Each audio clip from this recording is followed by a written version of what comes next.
Welcome to the GESARA show. The message you're seeing there is for Monday's special show. We're having a special show on Monday, not on Sunday. Because of Easter, we're moving it to Monday, and we're having a special guest join us on Monday's show. And what you're seeing on the screen there is information about Monday's new show. So I'll just leave that there so you have a little bit of time to watch that while people are still joining. Mm-hmm.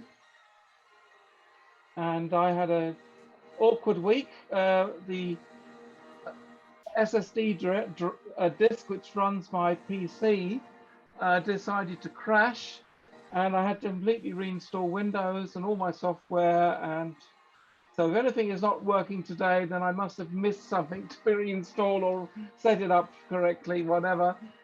We had gremlins. Yes, definitely had gremlins, and the gremlins were called SanDisk.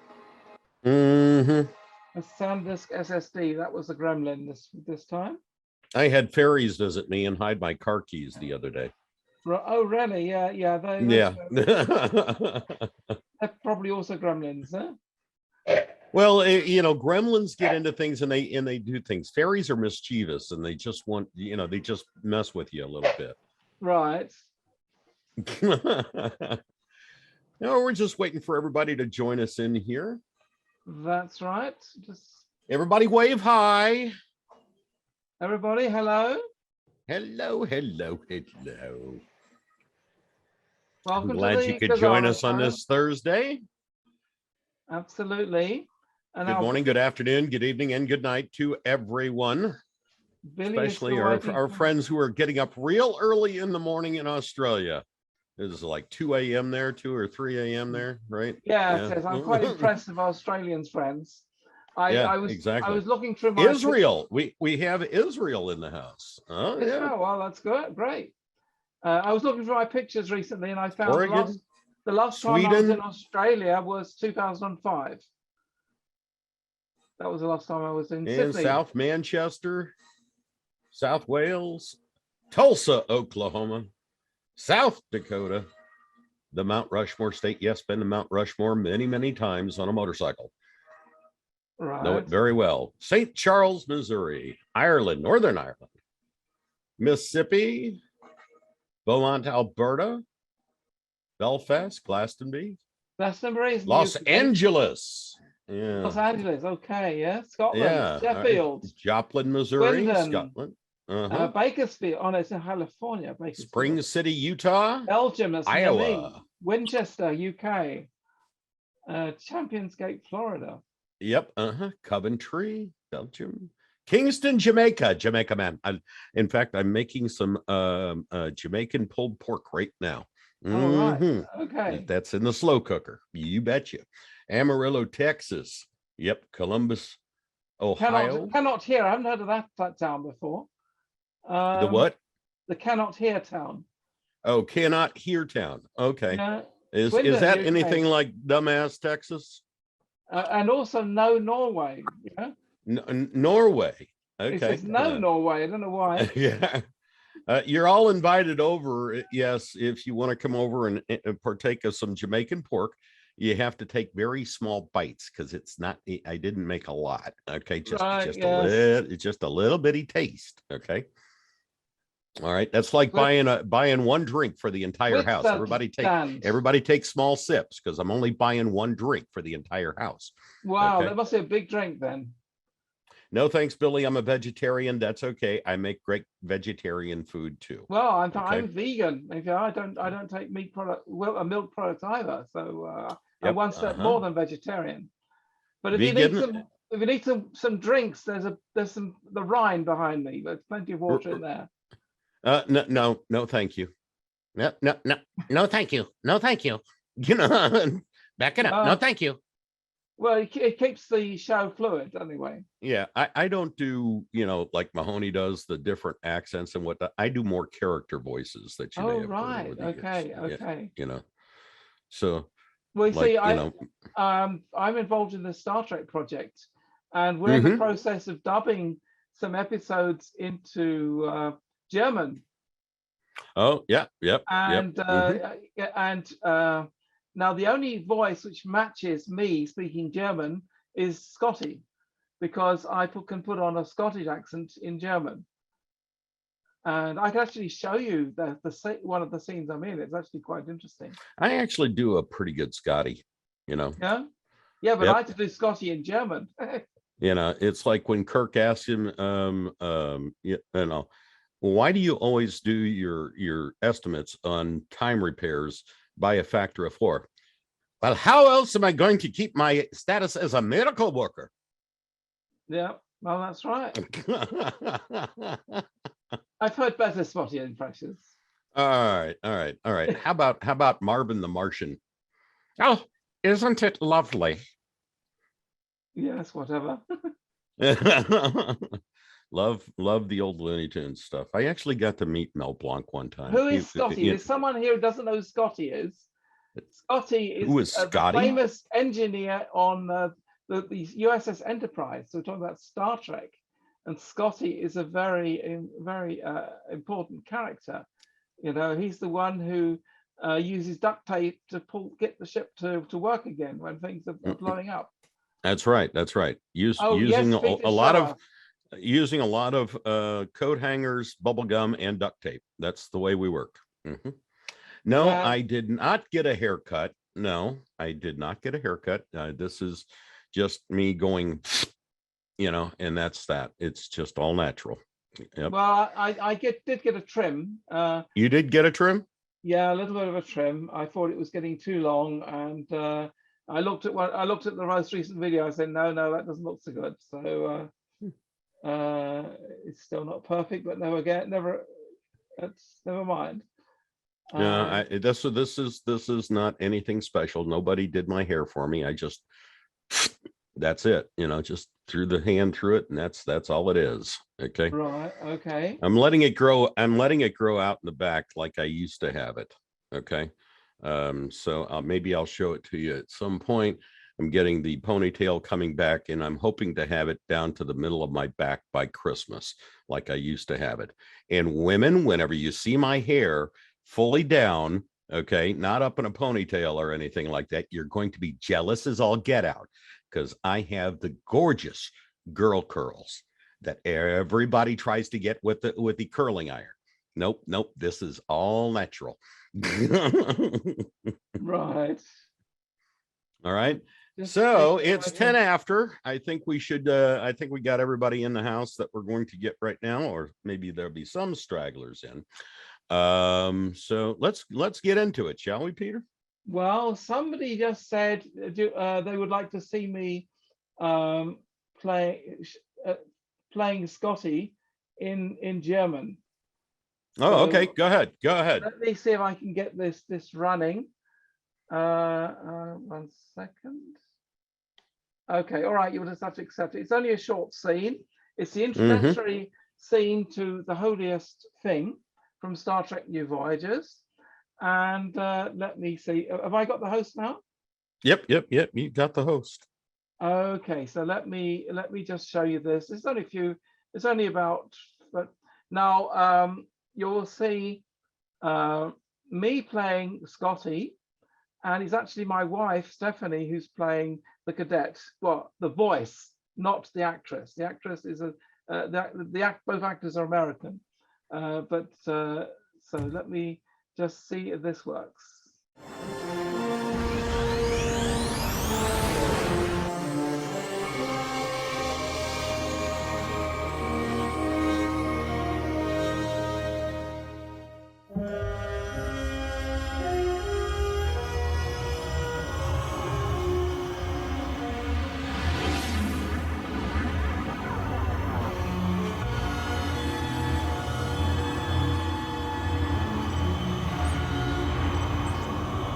Captain Scott, vielen herzlichen Dank für diese Trainingsstunden. In den letzten 3 Wochen habe ich mehr von Ihnen gelernt, als in dem ganzen Semester auf der Akademie. Ist mir ein Vergnügen, Lassie. Toll, wieder ein Wunderknabe zu sein. Dank Geordi. Commander LaForge gab mir meine Seetauglichkeit zurück. Darf ich fragen, wie war es, 75 Jahre in einem Transporter festzustecken? desorientierend. Besonders wenn du merkst, deine Freunde sind lange tot. Entschuldigung, ich wollte Sie nicht aufregen. Macht nix, Lassie. In meinem Alter wirst du leicht mürrisch. Reden wir über etwas Fröhlicheres. Wir sind nur ein Parsec vom Lapper-System entfernt. Waren Sie schon mal hier? Ei, waren wir. Das war damals Grenzgebiet. Unbewohnt. Das glaubten wir zumindest.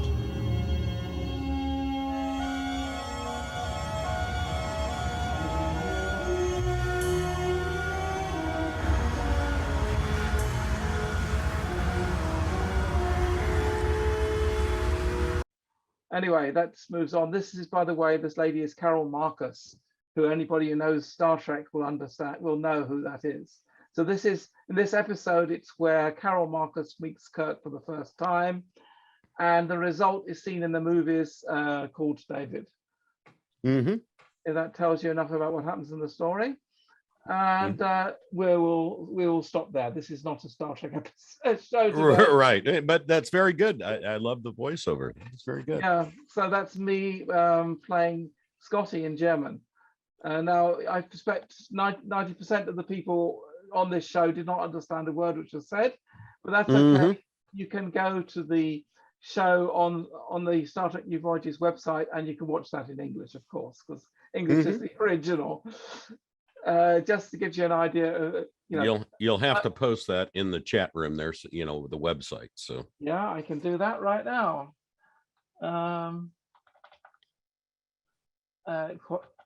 stnv.de, and for that episode it would be the holiest thing, THT. So that should take you straight there. All right, great. So pass me the Convac commander and let's get into the intel. Well, Scotty will pass it on. No passing, just transfer. Well, transfer it. Yes, we'll beam it over. How about that? We don't want anybody passing. Okay. Well, I was passing as Scotty just now. Well, we don't want any passing anyway, because then we get the silent scent alarm. Okay. Yeah. Okay. Right. Okay. Well, that seems to be a running joke in this. In this show. Okay. So you've just had a little bit of an insight of what I do. What I do as a hobby. We all have our individual little hobbies that we do.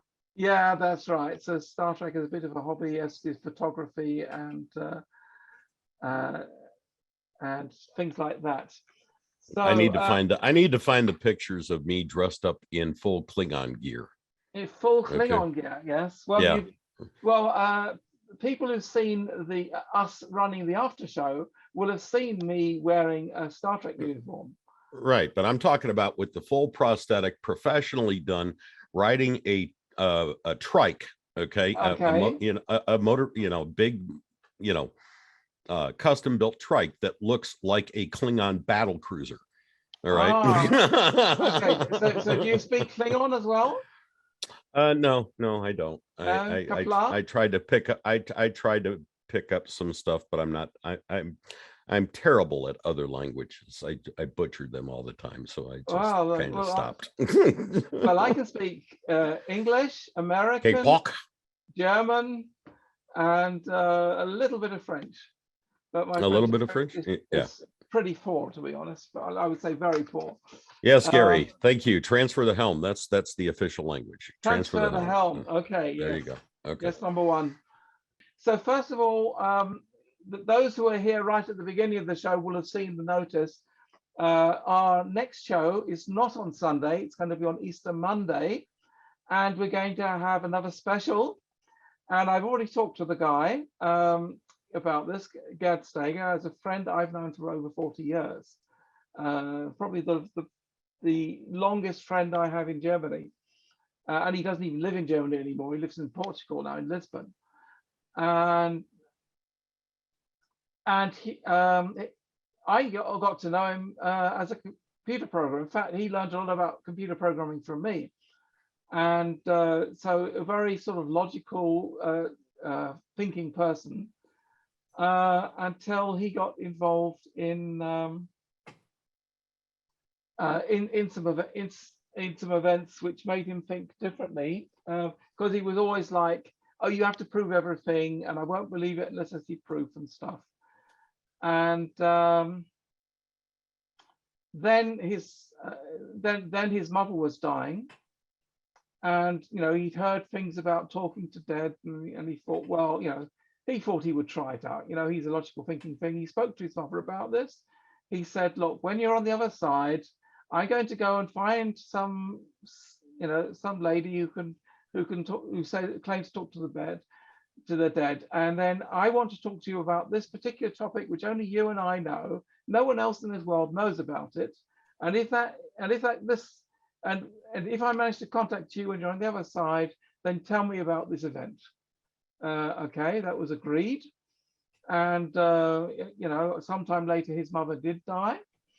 And so he kept his promise, and he went to someone who's very well known in Germany for being able to contact dead people through seances or whatever. I don't know, I wasn't there. So he went there under a false name. He paid cash. So there was no way that the person he was visiting would know who he was. Because this was important to him, that he knew that there was no trickery, that the person there could not do any background research on him or find anything out. So he paid cash, false name, went there. The lady sort of said, look, I don't care what your real name is. She obviously noticed that it was a false name, and just said, I'm going to show you that I know my thing anyway. So when it came to the event when his mother was being contacted, the first message which came from the other side was, there was something we agreed, and this is what I want to tell you. And then the message came over of exactly what they had arranged. And that shocked Gerd, because nobody else in the world knew anything about this topic. It was something from his childhood, which only he and his mother knew about. And certainly this lady who was visiting had no connection or had no way of knowing. Yet the message came through loud and clear, and it was so exact that he couldn't say it was by chance or coincidence or anything like that. And that changed him. Because he said he had proof. It's not proof that he can prove to other people. It was proof to himself that there was proof to himself that there was a contact to the other side. And since then, he's continued investigating this topic, and he spent years investigating it, and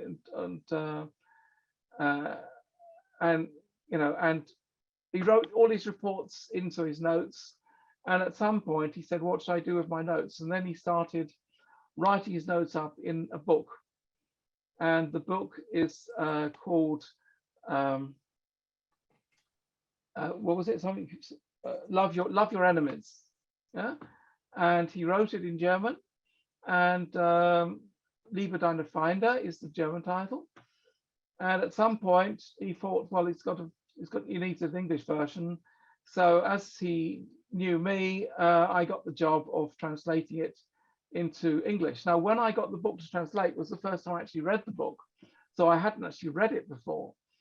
And when I did, it was very interesting for me too, because a lot of the things described in the book seemed to match my life as well. And I thought, this is really interesting. And I was fascinated as I was translating this book, because obviously when you're translating a book, you have to be very involved in the topic, because you're reading everything several times to make sure you get the translation right and stuff. But anyway, it was a tremendous project. It probably took me several months to get the translation finished. And the book has been published and it's available now. And that is what we're going to be talking about on Monday. And Gerd is a fascinating guy. He's German. His English is pretty good, but not perfect. But if there's anything missing, well, I can help. And we've already planned the show. I've already planned the show with him, and It's going to be well worth watching. I think it's going to be a great show on Easter Monday, so don't miss that one. Anyway, enough of that. I've got a dry throat for something. Did you use your hydration app on that? Yes, this glass, yes, but the rest of the glasses, no, because I'm not going to start running it in during the show. Yeah.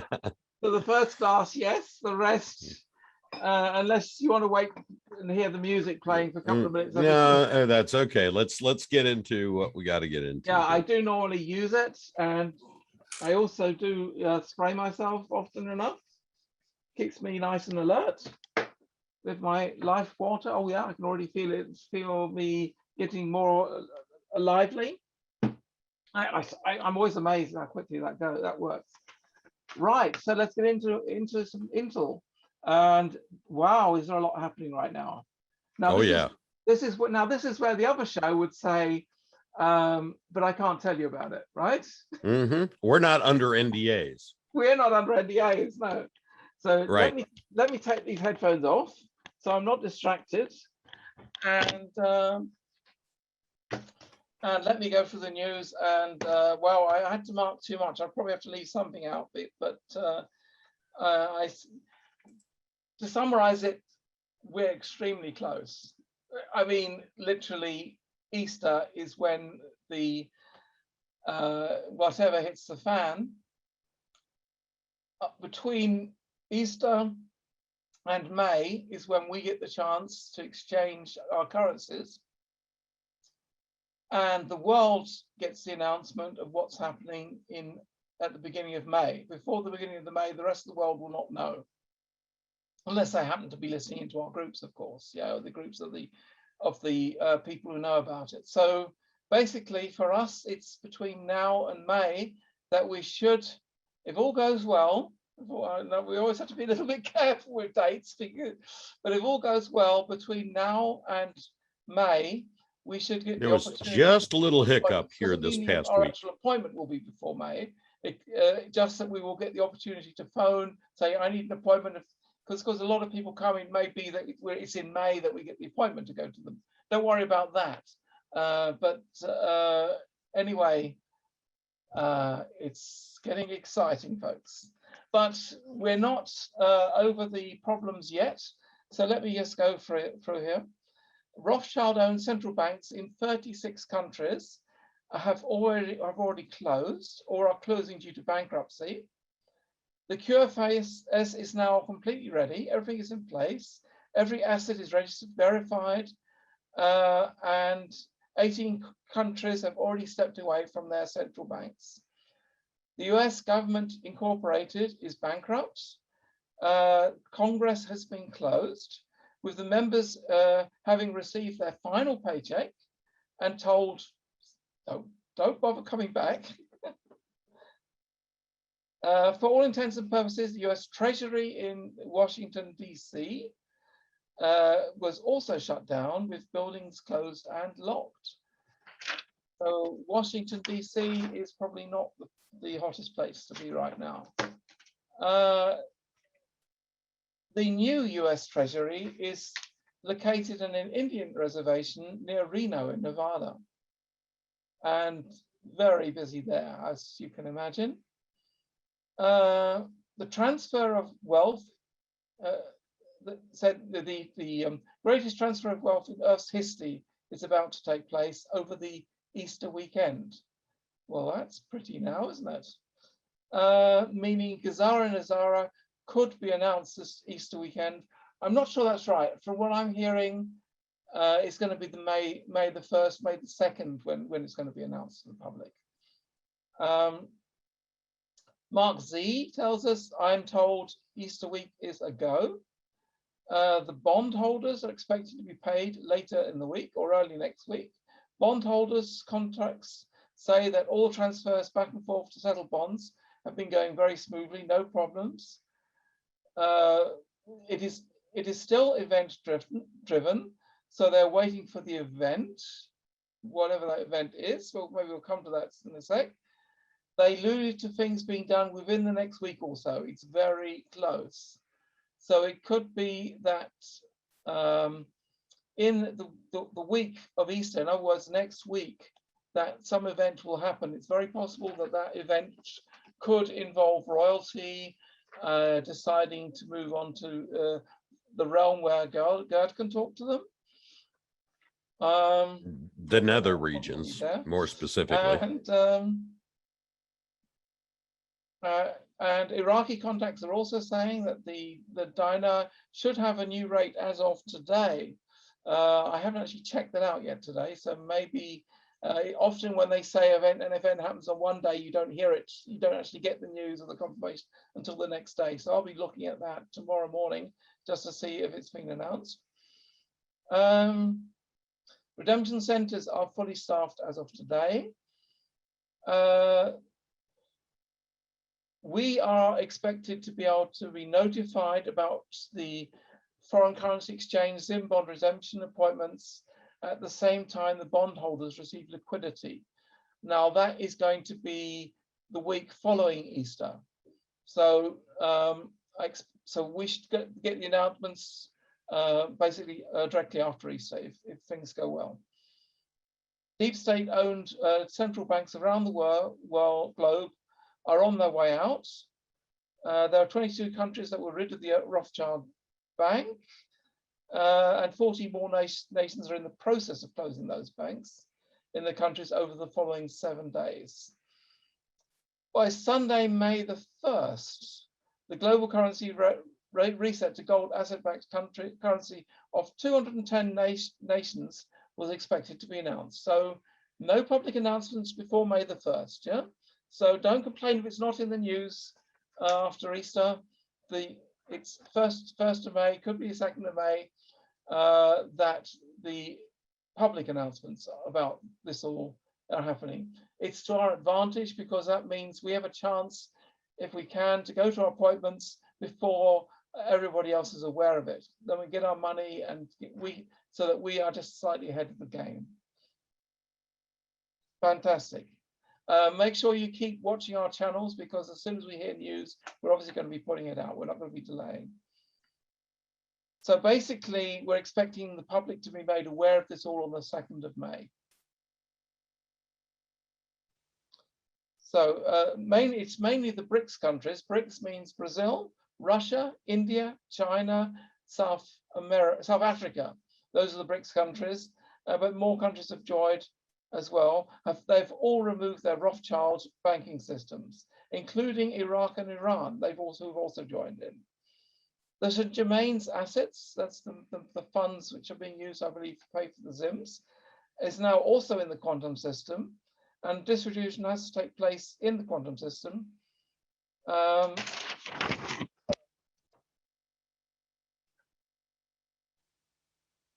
Since the Act of 1871, which established the Washington, D.C. District of Columbia and eventually the IRS and Federal Reserve, US citizens have been living under and paying taxes to the US Inc. Corporation, which is owned by certain international bankers. Well, I believe it's the Rothschilds, isn't it? And aristocracy of Europe and Britain, which also captured taxpayers' monies of other countries. The Q movement, Global Military Alliance, BRICS Alliance, and Global Currency Reset was all about reversing the 1871 Act of England and returning to the people, citizens, taxpayers' monies of 210 nations, including the US. Anybody here excited about what I'm reading here? Oh yeah. Yes. Yep. I think you know, definitely. I know there's going to be the doubters out there who are going to say, yeah, we've heard this all before, and you know, always when dates are mentioned, it comes and goes, and yeah, well, let's see. But there's so much coming now, you know, you've got to get to the point where it actually happens, you know. So I'm certainly being upbeat about this, and I don't care if it takes till May before we hear about it or whatever. It's coming. It's coming, definitely. You know, we're still okay. We're still a couple of weeks to May. I don't care. We've been waiting this long. The deep state was all about maintaining their control over the global financial system by preventing the global currency reset from happening, promoting war and global chaos, through use of pandemics plus mind control and whatever. Now, there was this rumor, which some of you have been talking about. In fact, we mentioned briefly last time that there was going to be some major nuclear event in New York. Now, personally, on retrospect, I think that was an attempt from the Dark Hats to basically disorientate us, to instill fear, and also to spread misinformation and divide us and keep us from coming together collectively. But we all came together collectively. We put out great vibrations into the universe, and also love and light, and so they cannot do any dark stuff against us at this point. It's over, okay, folks. The evil has been defeated. I do recommend having a trip out of town, or at least for the 18th, maybe make 18th, 19th, whatever, just to be on the safe side. But otherwise, I don't think anything is going to happen, or maybe something small will happen. But I think the White Hats are on top of this, and they're going to stop whatever is going to happen, because we haven't got this far to stop at the last moment. They did it last time in New York with 9/11. We're not taking any chances this time. Exactly. In an interview on the 12th of April, journalist Jim Willey said 100,000 US military troops have died from the COVID shots. Remember that your resident, Joe, was wanting the military to all get jabbed. Well, we now know why, because he wanted to weaken the US military. Mm-hmm. And he has to a certain extent. But I mean, a lot of them were clever enough not to take it. Fox News, Elon Musk taking over Twitter amounts to a declaration of war on the corrupt regime of journalists. And I loved a meme, I don't know if it's true or not, but there was another meme showing an Elon Musk approved account saying, can I buy Facebook? Yeah, exactly. And also, he was congratulated by Carl Icahn. I don't know if most people remember who Carl Icahn was, but he was the guy back in the 80s and early 90s that was buying up companies everywhere and just dismantling them, all right, and whatnot. And he's like, yeah, you go, Elon, go ahead, take it over and dismantle that sucker. Yeah, I'm all for him taking over Facebook. That means we can keep our Facebook accounts, and all the censorship will be gone. What more can we want? And not be in jail anymore. That's right. Yes. So does anybody else have an official Facebook ankle bracelet, saying, they monitor you? I've got one of those. Whatever. Okay, in 2012, it was Obama who signed HR 4310, which allowed propaganda to be used on US citizens by its own government and, of course, the media. This essentially appealed to the Smith-Mundt Act of 1948, which banned the use of domestic propaganda. So what else? So the BBC is stating openly, no surprises me, that the massacre at the train station in Kramatorsk, excuse my Ukrainian, was committed by Ukraine, not by the Russians. So even the BBC is beginning to start to open up. Maybe they're seeing which way the wind is blowing and beginning to improve their news reporting. Mm-hmm. And they don't want the wind blowing their bodies around, is what they're trying to get at. So, and on Facebook, Ukrainian citizens are complaining to Facebook that atrocities in Ukraine are being caused. Wait a minute, I just lost are caused by the Ukrainian army, not the Russians. The Ukrainian army is killing our own citizens, which is a message coming across loud and clear on Facebook by Ukrainians. That's a little bit embarrassing to the news media, Exactly. So Russia is planning to release documents and footage of CIA training facilities and training operations through Ukraine. The Pentagon panicked and released the story first, portraying the CIA as heroes training Ukrainian military forces. Right. Now, there's a rather long message from the president of Russian, Vladimir Putin, to all the nations of the world. I would like to read it, but it would probably take me about 10 minutes to do so. So what I'm going to do is I'm going to post it afterwards so that you can read it, because I think that would just take too long. But it's worth reading. It's a message basically to us about what's really happening. And I doubt that the mainstream media will be quoting it. Biolabs networks around the world release new variants at the same time. That is how Omicron showed up everywhere. Biolabs aren't there to protect you. They're there to release bioweapons to keep everybody locked down and propagate the need for vaccines. Now they're coming out with the Huey, Dewey, and Louie variant, you know. So there are still some scare events to which we have to get through, unfortunately. There's going to be at least a proxy Russian war between the EU and the US and Russia. I don't know how serious that is, but I don't think it's going to be nuclear, and I don't think either side would allow that. Biden certainly doesn't have the nuclear clothes, and Russia is not going to start firing nuclear weapons at us. He's part of the alliance. No.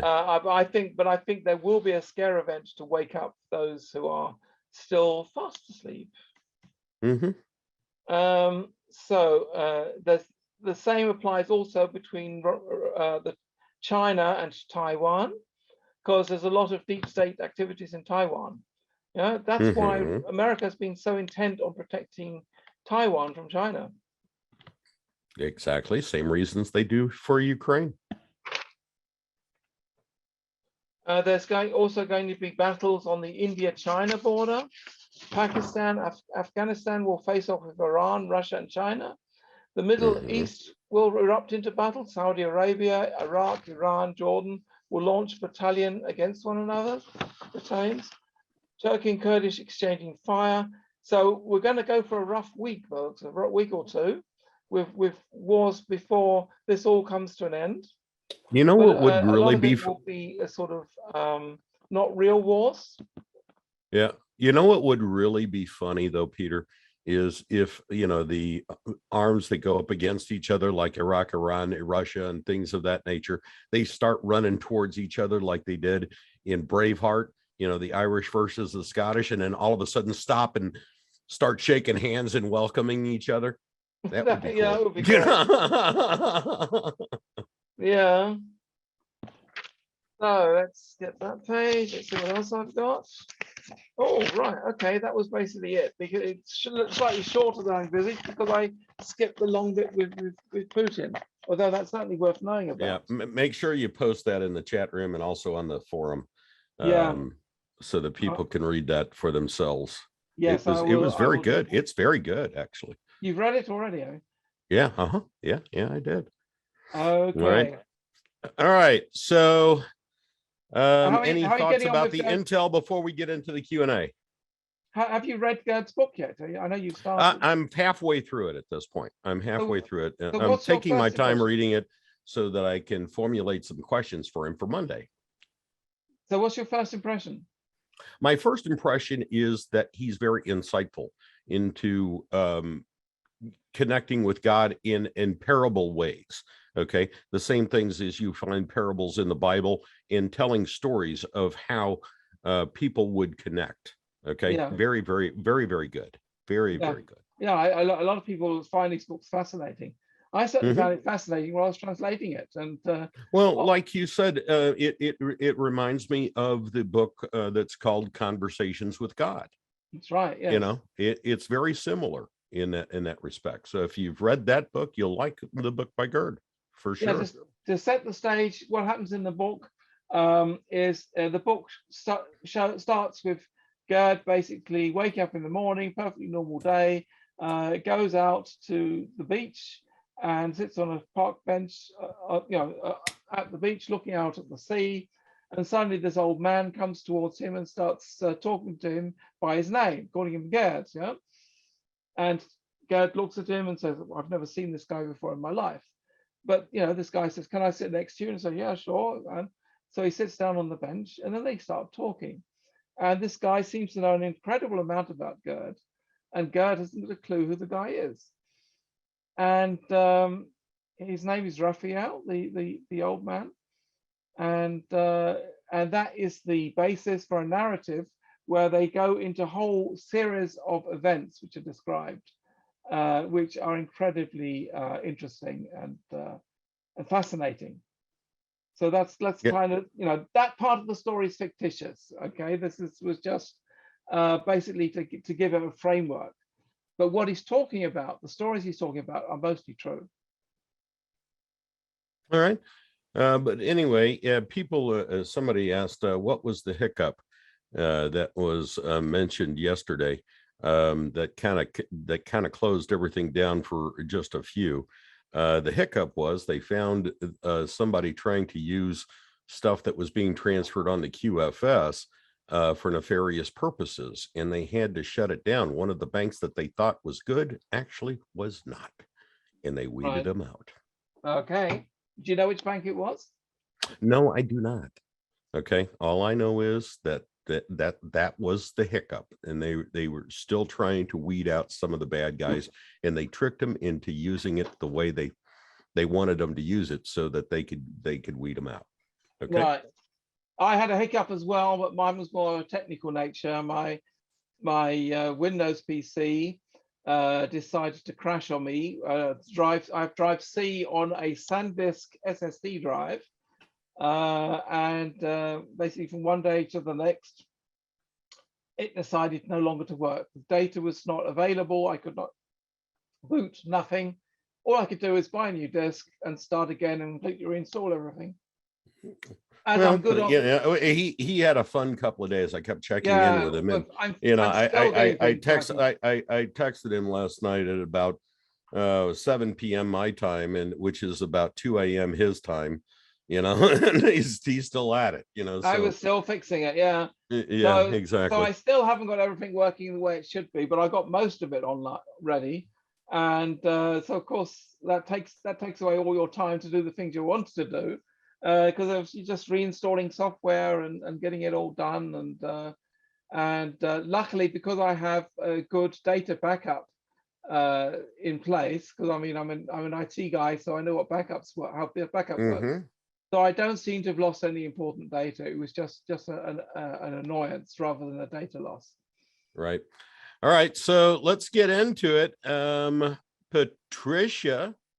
Got to pay attention, dear. She's turning her back on us. Go ahead and unmute. Patricia Hilliard. There you go.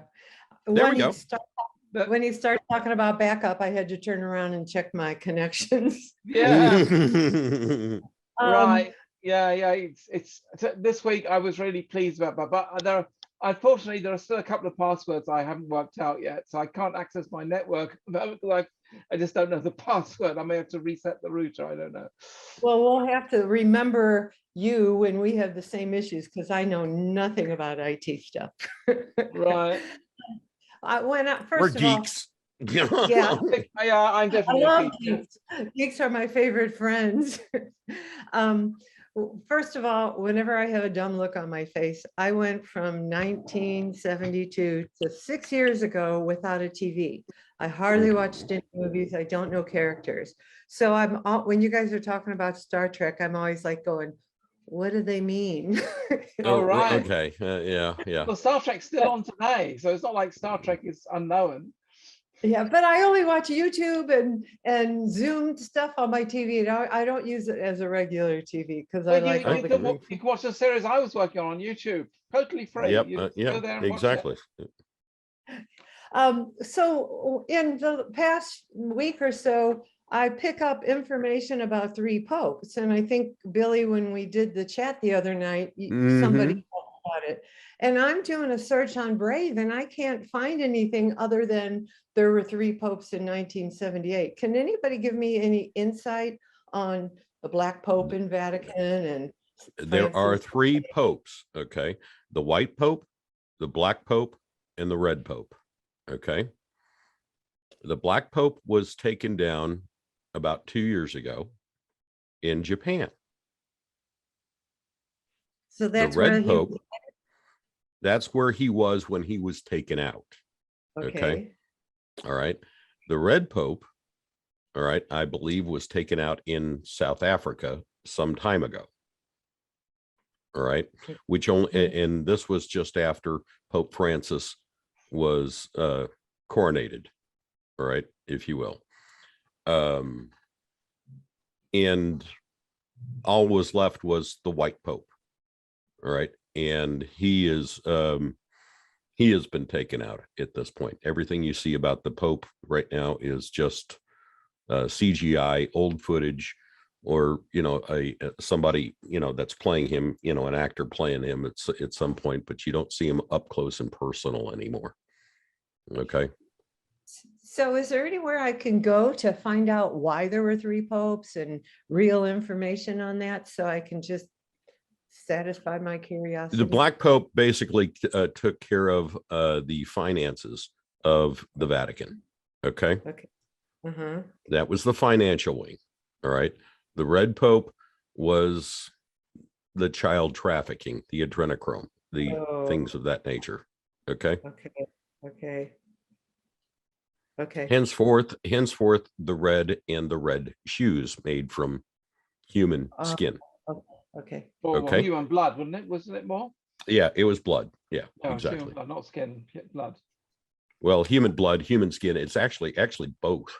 Okay, the shoes are actually made out of human skin. The red shoes that they wear. Yeah. Yeah, right. Okay, and then dyed with the blood. And the white pope. I wonder if that's the significance, because they have white or black pope smoke when they're choosing a new pope. Well, that's just to signify yes or no vote. Okay. Yeah. As far as the Pope is concerned, if there's black smoke that comes out of the chimney, that is a no vote. If the white smoke comes out of the chimney, that is a yes vote. And they have concluded the conclave. All right. But that's what that is all about. So does that answer your question, Patricia? Yeah. So what is the purpose of the white pope then? And that's Francis, right? That's the figurehead. He's basically a figurehead. Okay.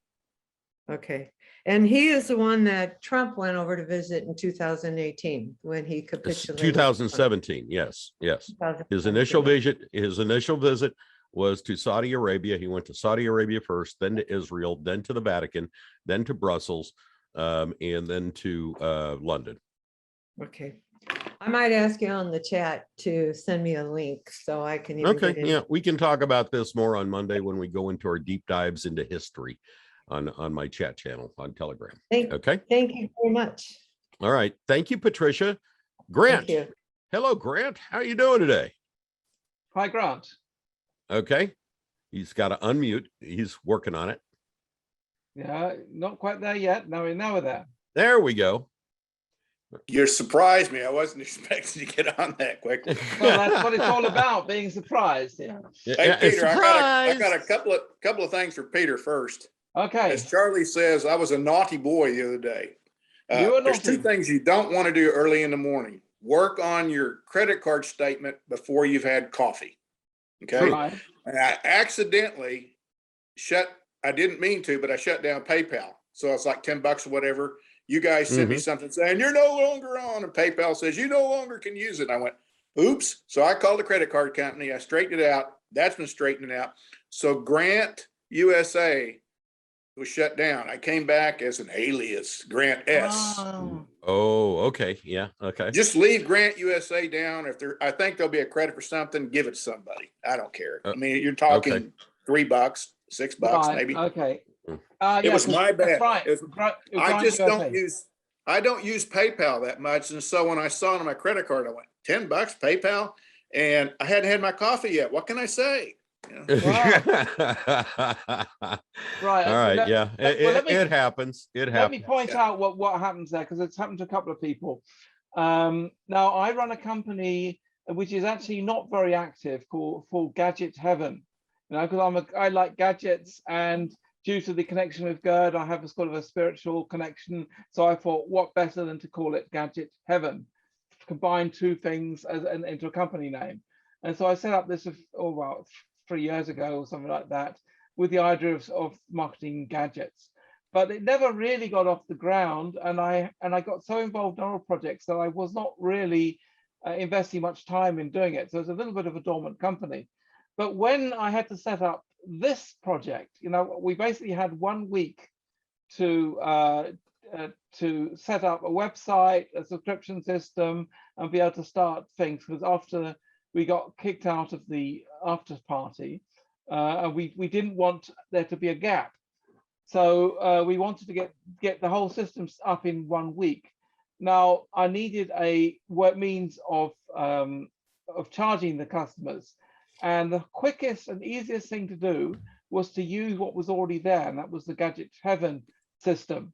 So that's why we are using Gadget Heaven as a company to handle the process, the payments for this system, because it was already there, it was already working, it was already approved. It was just a matter of switching it on. So we had little time. We couldn't set up anything specific to the name of this group. So I said, that's no problem. It's already there. Let's just use it. And that's why when you sign up, it says Gadget Heaven when you're paying for your subscription. And now there are a couple of people who are getting confused by this, because they're not associating the NESARA GESARA QFS group with the name Gadget Heaven. And then we've had a couple of people who say unauthorized payment. Yeah. And in reality, it's just that they hadn't realized it. Now, when you're on the payment page, it does say in pretty big letters now that all payments are being processed by Gadget Heaven, but you know, not everybody reads that. That's details. Yeah, those are details. Yeah. Right. Exactly. Nobody reads the fine print. And when you click on agree to terms, terms and conditions, we either get your firstborn or your car keys, one of the two. Okay. Yeah. One final question. I'll make it quick. I have an e-wallet, which is NanoX. I spend time in Whiplash, a couple other places. I'm hearing that when you go in the Redemption Center, that they want to load up your assets onto an e-wallet. What say you guys? Well, there will be some sort of e-wallet connected to the QFS system. Now, whether that will be connected to your Lobster wallet, Scopuli wallet, or whatever crypto thing that you may be invested in right now, so, XRP or Ripple, it may be separate from that, or they may use what you already have put it into place. Okay, don't know for sure. Okay, well, I got a blazing $10 in XRP and the other one, XML, and I just I'm playing with it, figure out how it works. At 73 years old, I'm trying to stay up with the technology. There you go. Hey, it keeps you young. It really does. Absolutely. Yes. The thing about it is, whenever I had the kids and grandkids and everything around, never had any kids of my own, but I had to manage all of their IT stuff and whatnot. And it's like you have to stay 5 steps ahead of these kids, because they are so into it that if you don't, they're gonna mow you over. Okay. It's like, I don't go to my kids and my grandkids in order to say, hey, here, help me with this technology. I look at them and go, hey, look, if you step out of line, guess what? With one stroke of a key on my keyboard, I can disable every electronic device you have. Don't mess with me, kid. I just saw a comment about someone that says it's Lobster Stellar. I agree with that. You can get different wallets. I got one where you can 100 different apps. I mean, more wallets than you, or more different applications than you know what to do with. One last question, and I'll truly get off. Did you say you were using the drive that failed was a scan disk? A SanDisk, yes. Oh, SanDisk. How long did it last before it failed? It was a 1 terabyte SSD drive. It's probably about a year old. Ooh, that's not very long. I know. Okay. I'll have to get the guarantee out and get it replaced. Yeah. Right. He forgot to change the oil. Okay. Well, and drove it there's too not a hard. lot of oil on an SSD. There are no moving parts on SSDs. That's his real problem right there, Billy. He probably used oil on it when he shouldn't have. Hey, you Well, all have that could be. you all have a great Easter weekend, and we'll see you on Monday. What's the times? You're going to post the times? Noon Central Standard Time. Actually, the same as this show. Okay. Always at the same time. But So let me ask you this, Billy. If a person goes up I-44 your direction from Tulsa, can we come say howdy to you somewhere? Sure.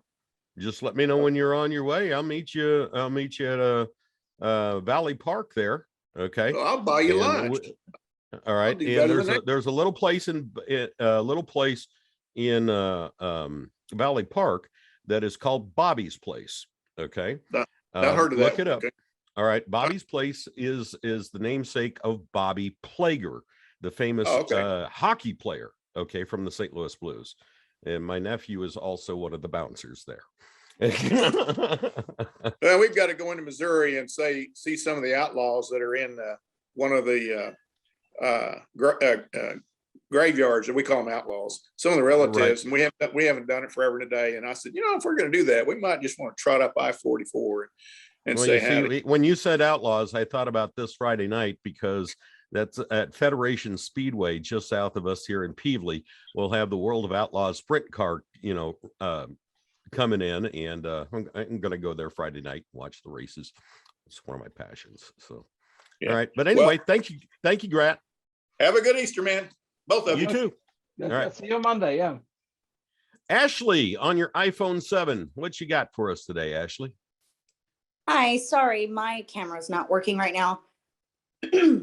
I didn't actually have a question. I had posted it in the chat, and I just wanted to let everybody know, because I thought it was pretty cool, that I logged in to pay my Fingerhut credit card today, and there's a zero balance when it was over 700.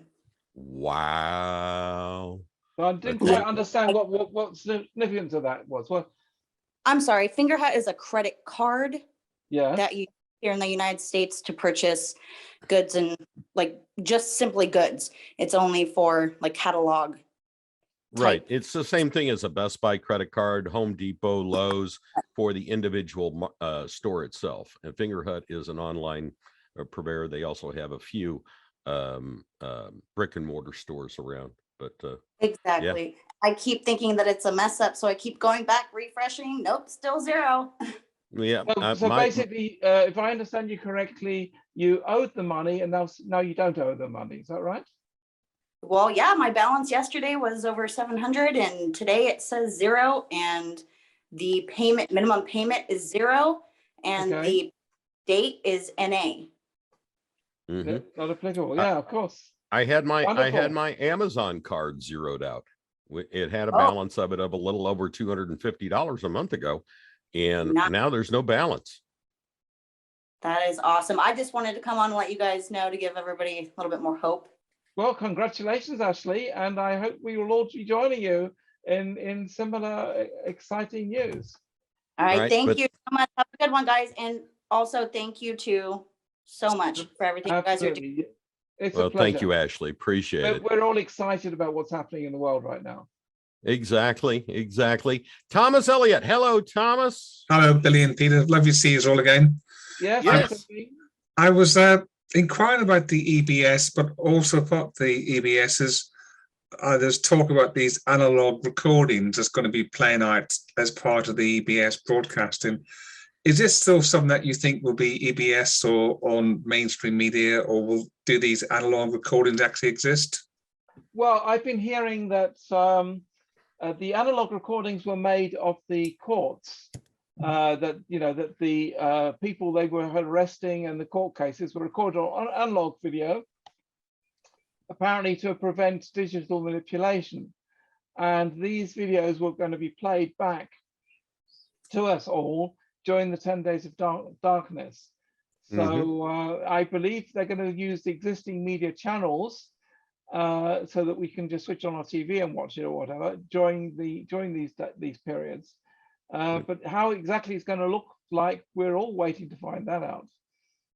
Okay, so you think even the BBC might put these on their station? I think that the BBC satellite, which would be Sky, wouldn't it, might be kicked out, switched off, and replaced by a satellite in the same place, which will broadcast the signal on the same frequency. So your TV will not know the difference, just that you'll be receiving the signal. Kind of like when in the movie The Running Man with Arnold Schwarzenegger, whenever they hijacked the broadcasting satellite towards the end of the movie, same kind of thing. And what do you think the significance was of Joe Biden having pigeon poo on his suit the other day? Lucky shot in the picture, yes. Yeah, that was Trump flying by on an eagle, landing a good one, Oh, well, I have a different theory. I thought that the bird was flying by and heard someone talking pidgin English and thought, oh, there's a fellow I have to greet. Exactly. That's everything. Thank you ever so much, chaps. All the best to you. All right. Bye. Thank you, Thomas. Bye-bye. All right, Kirsten. Hi, Hello, Kirsten. Hello. Hi, Kirsten. I do have a question, but this is for Peter. I just can't do it, Captain. I've given her all she's got. Yeah, right. Now do that in German. Do that in German real quick, Peter. No. My question is, so if we're not doing a business, right, we don't want, I want to help the elderly with their lawn care. That's kind of something I've wanted to do for a long time. So I don't want to charge them anything. Right. Great. So, my business plan is just basically the money I want to spend to do it. That's right. That's what. All right. So how many people do you want to help? Question. Okay. As many as I can. Okay. Thousands, millions. But Charlie kept saying, think local. And so obviously I want to help the homeless and I want to do all of these other things, but this is kind of close to my heart and I definitely want to do that. So I want to start a business, here's what you not do. really a business because I'm not going to charge money. Right. Well, so what you do is you start off with the premise of $25 per yard. Okay. How many yards do you want to do? 1,000, 5,000, 10,000, and hire enough people in order to do that. But also think about beautification projects for not just for the lawns, okay, but for the entire neighborhoods, cleaning up old dilapidated buildings and things of that nature and getting rid of blight in neighborhoods. Okay. And base it off of that. And you think, all right, if I take a blighted area and I spend $10,000 to clean up an acre of blight. Okay. How many acres of blight do you want to do? All right. If you say, I want to do, 10,000 acres of blight, okay, at $10,000 per, okay, that's $1 million right there. Right. Okay. For a year. Okay. Right. And you just continue it from there. All right. And that's a good basis for a project. That's beautification. That is humanitarian. That's helping people out as well. Okay. Yeah. Perfect. Thank you. Perfect, Kirsten. Have a good Easter. Thank you. All right. You as see well. you on Monday. All right. Thank you. All right. We have Zoom user. All right. I don't know who it is. All I see is a picture of a lady hiding her face. No, it's not a picture. It's not a picture. Yep. What's your name, dear? Unmute yourself. Yes, you. Hi, guys. What's your name? Iris. Hi, Iris. Iris. Hi. Okay. I'm so are you talking about your eye, or is that your name? That's my name. All right. That's your name. Okay. So I follow a lot of different chats, and one of the things is they say that when we go into the redemption center that we have to have all this paperwork, which is kind of overwhelming to know what all to take. Didn't you see our show number 7 about that? No. Okay. Our right. Bond episode 7 is all about preparing the paperwork for the humanitarian project. There's a presentation on there I would recommend you go and watch it. Okay, you well, can do a because- record. You can do the record on the recorded video on the website, and also Peter posted his PowerPoint presentation in the forum on the website.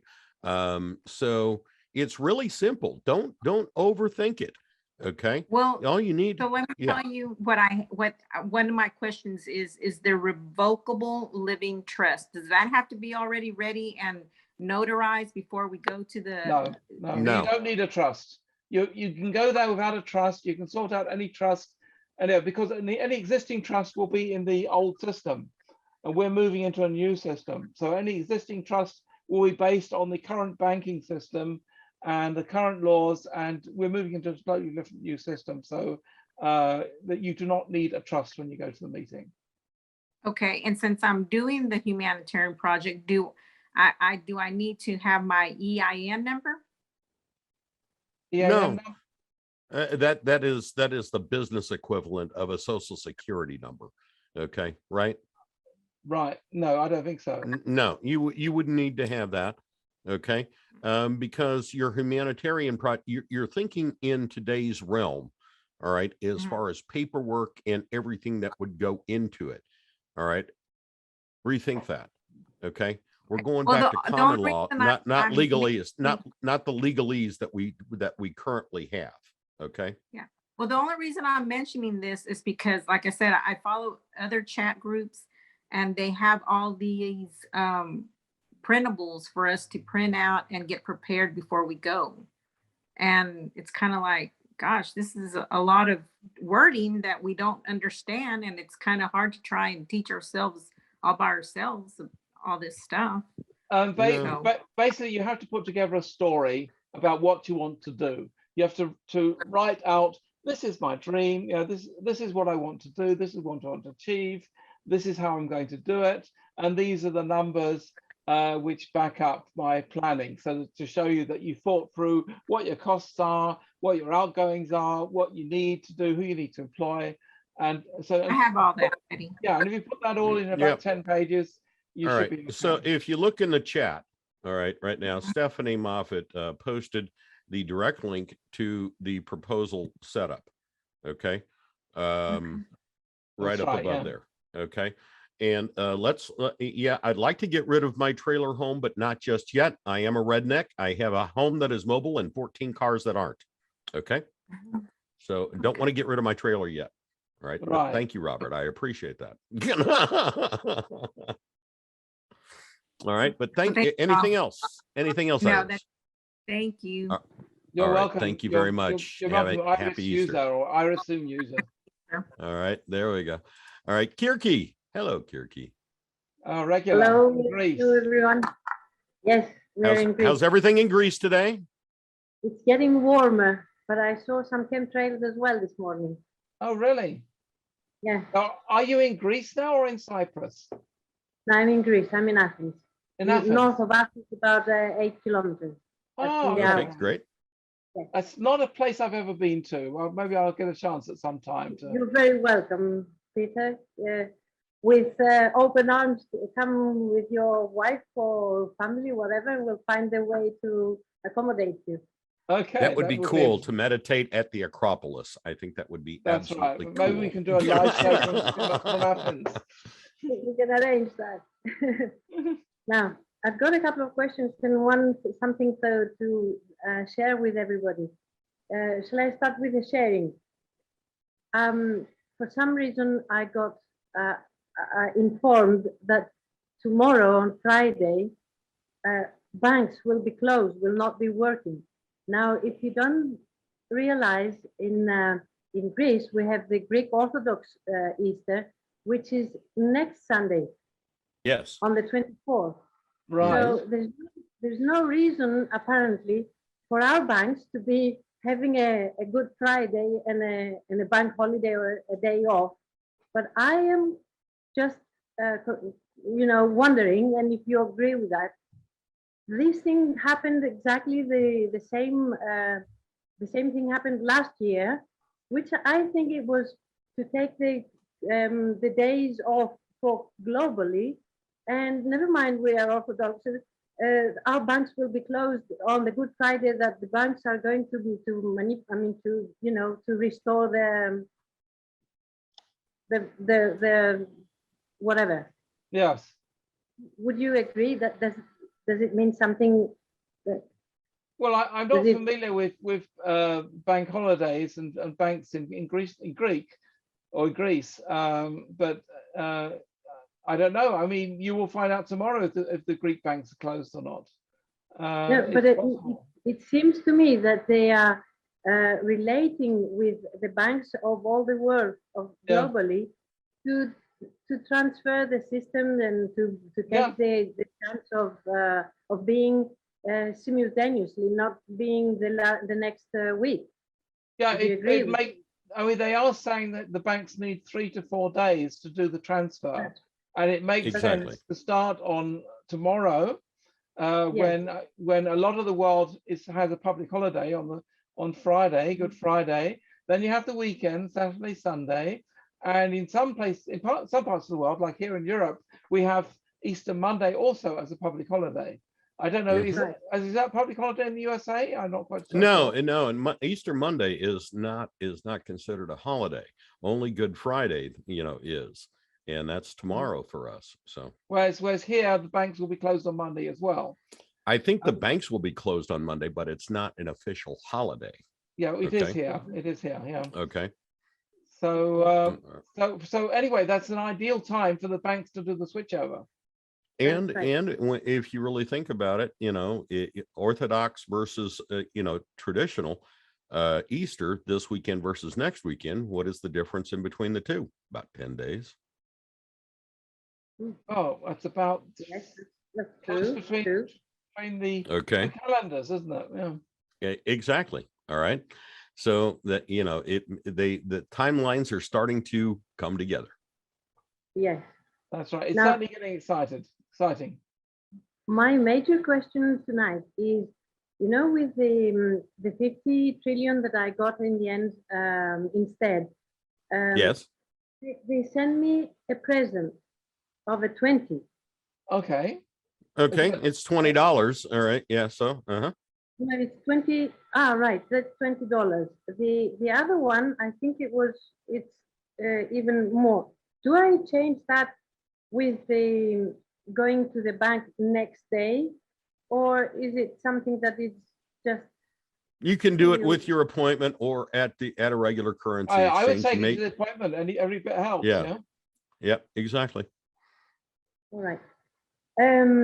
What about the cyber attack? What do you think it's going to be involved? The internet has to be shut down to be reset. Okay. And that may happen over a day.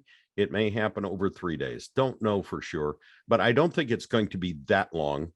It should be, hours really instead of days that the internet gets shut down.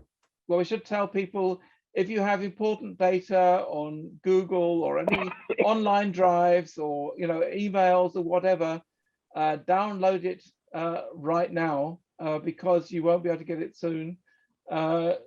Certainly, I was glad of my online backup to get my data back from Drive C, because I was using the Mega service, which is based in New Zealand, as an online backup of my Drive C. And that was very useful when my Drive C crashed, because I couldn't get the data off the disk again. So I was glad to just download it. Okay, it took me about a day before I downloaded all the files. Didn't matter, but then I had them. Okay. Okay. All right. Peter, I sent you an email today because I think I got a scam. Yes. Saying, did you get it? I did see something. I'm not sure if I answered it. Did I? I'm not quite sure. No, it doesn't matter. But I saw that. But it's very typical. They always start basically the same way, just saying, "Oh, how are you?" And to use your messaging example, they were saying, "Hey, how are you doing? You have contributed immensely on my channel." It wasn't me saying this, and your comments always improves us. How long have you been following? And that's a typical kind of comment with which they try and start a communication, pretending to be over And he video. said, who are you and what are you after? And he said, your souls. Yeah. that's Yeah, right. right. Yeah. Yeah, Oh, just block and delete. You know, block, I delete, block- report as spam. You know. Always ask block- them to send you a voice message, so you know who it is. Mhm. But if I block them, because it's the same sign with the QFS. Will it block? No, they just No. copied the No. name. It's not us. You can see at the top of the screen it says block user or add to contacts. That is a sign that it is not us, because we have a Right. channel of that name, not a person of that name. Right. Yeah? Okay. Okay. Thank you. Block it, get All rid of it. no right. problem. Thank you, Kyrki. Tamara Soria. Hello, Tamara. All right. So first question I have is about projects. We don't have to send it in to anybody before we go to our redemption appointments, do we? No, but you can talk to us in the humanitarian groups about the project, and we can sort of discuss amongst ourselves about the project if you like. But there is no need to get it approved before you go to your project.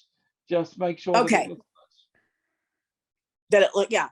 And here's the other one, and it's kind of, this one I feel is kind of important. So in my project, in my job, really, I kind of work with a horse ranch here in Missouri, down south. Right. Not near Billy, but and so she knows a little bit about this, but she's not really one of us. Okay. Do I bring her with me? Because she's going to be the person who's going to be able to tell most about her ranch and her costs and that kind of thing. Does that make sense to you guys? Yeah, I would bring her along, and then Okay. then ask the people if she should join you or not. Maybe they'll say yes. It's let them decide. Let them decide. If she's Right. if she's not there, you can't do that. If she's there, then you can just say, "Can't you come in?" It's Right. Right, So okay. where are you at in Missouri, Tammy? Joplin. Joplin? Okay. Yeah. All right. Mhm. I know a lot of people down in the area down there. I'm Oh, I bet. So do I. you know, especially around the Springfield and Branson and Nixa. Yeah, and that area. Yeah. that I don't know, area. It's weird because Springfield's kind of a little more like New York, and Joplin's a little bit more like Mississippi, if that makes sense. Yeah, I don't know, it's kind of- yep. Definitely.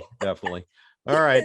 So You that know, was just the one I had- yeah, if you Go have something to run across some, if you need somebody to look at what you have, okay, Mhm. connect with one of us in the Telegram groups, okay, or on the forum. Oh, I All right.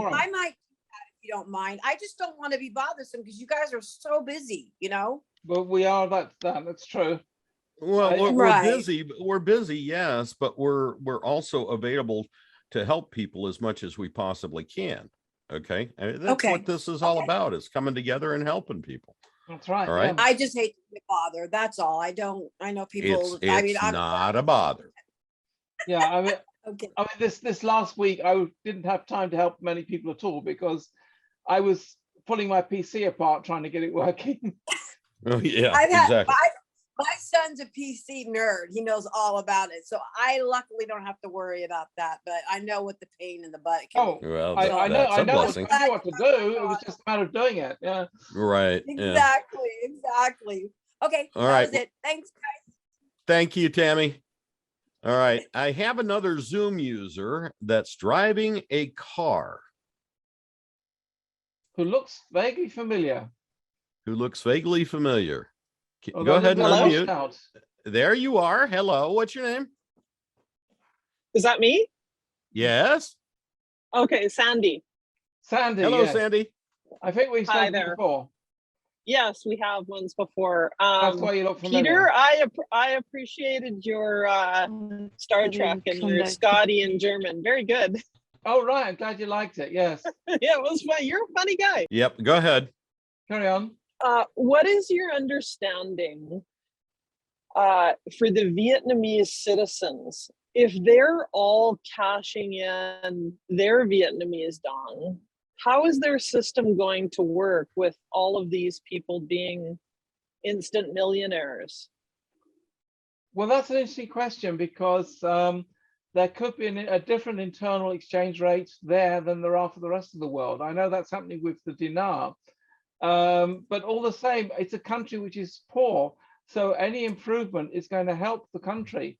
And, you know, there are not that many millions of people there. And the money's available, then, you know, they have a lot of things to do. There are a lot of things, expensive things which need to be done to get their country back to normal. So I think they need an influx of funds right now. So I would say good on them. It's a good thing. For sure, a good thing. I agree. I think I had read somewhere where there was a different exchange rate for Vietnamese citizens or Iraqi citizens, but it's hard to wrap your head around that. Yes, I know. We're talking about massive amounts of money. Right. But, you know, the Kuwait went through this a long time ago. In fact, I was talking to someone today who was rather doubting this all. And I said, look, this has happened in Kuwait a long time ago. Kuwait also had a terrible exchange rate. And the day before the revaluation happened, they were still saying it's never going to happen and it's rubbish and it was all being denied. And then the next day, the rate was there. Right. And the same's going to happen with the dinar, except this time we're not going to accept that they're saying it's never going to happen, because we know we've had a president already with Kuwait, and we've just got to wait for it to happen for us. Exactly. Right. Well, thank you very much for your guys' show. I really enjoy it. All right. Yeah. Thank you. Appreciate it, Sandy. All right, Absolutely. Jim Dixon. Hello there. Thank you for your new program, and I really enjoy the emails that come out an hour before. It really makes it a lot easier. Are they arising now? Yeah. Yes, I've been getting them right from the beginning, so that Right, I'm okay. lucky. Yeah, I did discover a few problems a couple of weeks ago, where I discovered that there was some timeout in the email queue, which was a little hard to see.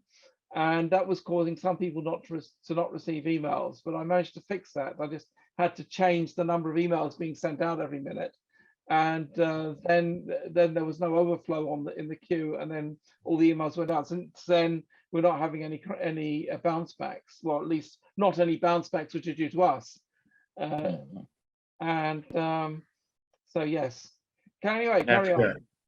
I have 4 projects dealing with the homeless in different ways, which are large amounts. I have 5 10 trillion ZEMs. Do you think that would be enough to go in for the different projects that are going to 5 10 trillion? So you got 50 trillion basically. Okay. That's a little over half of our national debt. I think you'll be fine there, Jim. Yeah, I hope so, because these are $1 million projects. Yeah, I think you'll be fine with those. Okay. If you put together the project well, and you've got enough conviction, and they see that it's worthwhile, you'll probably get your money. Okay, all right. Second one, someone asked me, and I never thought about it. They said they were been told to trade, sell their stock and put it in gold and silver and so forth. And they said, well, I'm getting $2,000 a month from my stock. Do I lose that once I do that? And I said, I don't know, but I thought I'd ask that and see what it's in the stock. It's in the stock market. Is it going through a 401k, or is it just the person investing in the stock market and collecting the dividends? I think it's a combination of both. Okay.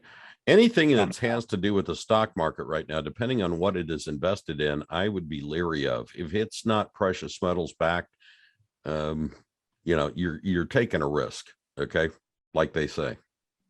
Okay, so he would be pretty good then to go and I guess it's like $500,000 he's got invested or in. I would put that. I would put that into silver or gold. I really would. I'd get it out of. I would get it out of the stock market. Put it into, you know, and don't trust paper silver or paper gold either. And I really don't like it whenever people say that they're going to put it in a safe for me. I want to have it. All right. I you know, physically hold it. Physical. Okay. Now, Yep. when you do that, do they, is that sent to you, or how does Yes. that physical part work? Yes, it's actually sent to you. Oh, really? Okay. Mhm. All righty. Exactly. Thank you very much for all your help and everything. Appreciate it. All right. All right. Happy Thank you, Easter. Jim. Happy Easter, sir. Happy Easter. See you Monday. All right. Matthew Fotu. Hello. Hello, Matthew. Hello.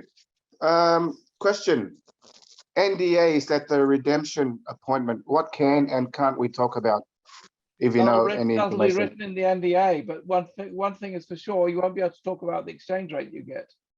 Exactly. Okay, It could be an individual rate, and they don't want people comparing notes on rates and saying, hey, he got this better rate than I did. Yeah, they don't want that. That's not what it's about. If you use a different rate, it's because your project is maybe needs more money or whatever. So that definitely is in the NDA. And also that you should not talk about it until the end of the NDA, which is often 90 days or something. Okay, so can we talk about humanitarian projects in general without talking about Sure. rates? You just talk about with different people. You just say, you know, I really have a passion for this, and I'd really like to fund this if I ever had the money to do so. Okay.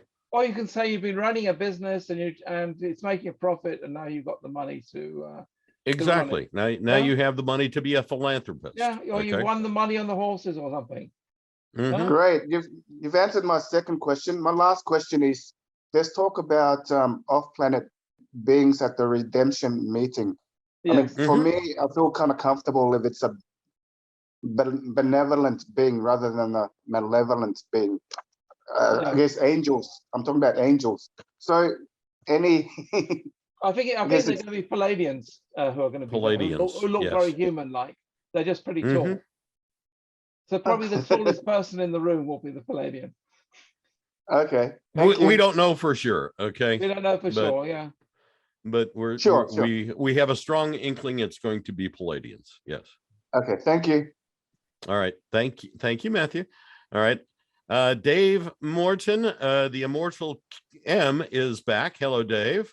Hi, Yeah. how you doing? I've got a question for you. I've just opened up a Glint account and got some gold in Glint. Right. Sure. I noticed now that the only way you can access that is through MasterCard. Is MasterCard actually still going to be around?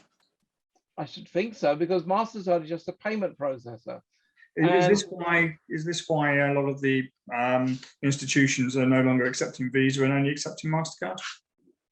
I wasn't even aware that was happening. I think. Yeah, I think, didn't know that was happening, but I still would have have thought my both Visa was- card and it's accepted everywhere. So Yeah, I would have thought both would still continue because they're so widespread, and it's just a payment system. So why take that out? Mm-hmm. Okay. Well, we will see what happens. I mean, maybe they'll both disappear more. and there'll be something else, something with a different name, or maybe maybe Glint takes over everything. Who knows? Yeah. I mean, what's your face on Glint? Do you think it's a stable bet? I think it's a stable. Yes. Yeah, I tried to get one, but because I'm in Germany, they won't let me get a card because you have. I mean, I can try with a UK address, but for some reason they're not offering their services within the EU. Okay, and building societies in the UK, that's another question for you. Are they likely to be in trouble because of all their assets are nearly all property based? That's a good question, because if all debt is going to be removed, then you won't need them anymore. What if you've got funds in the building societies? Are they as risky as banks? I should think that it'll just be converted into the QFS or whatever. I don't think if you have money in it, you'll lose it. It's just that if you have debt, you'll lose the debt. Okay, thank you. All right. Thank you. People were asking in the chat room about places like Noble Gold, all right, or stuff that was promoted, Gold Busters, that was promoted, on previous shows. In that, I've also noticed that Simon and Charlie both have their own websites now that you can go and talk to different people about you transferring 401ks and things of that nature and the loopholes involved. Yeah, Do your own due diligence. Yeah, do your own due diligence whenever you're doing anything else. Check out multiple sources. And I would suggest doing stuff in your own country.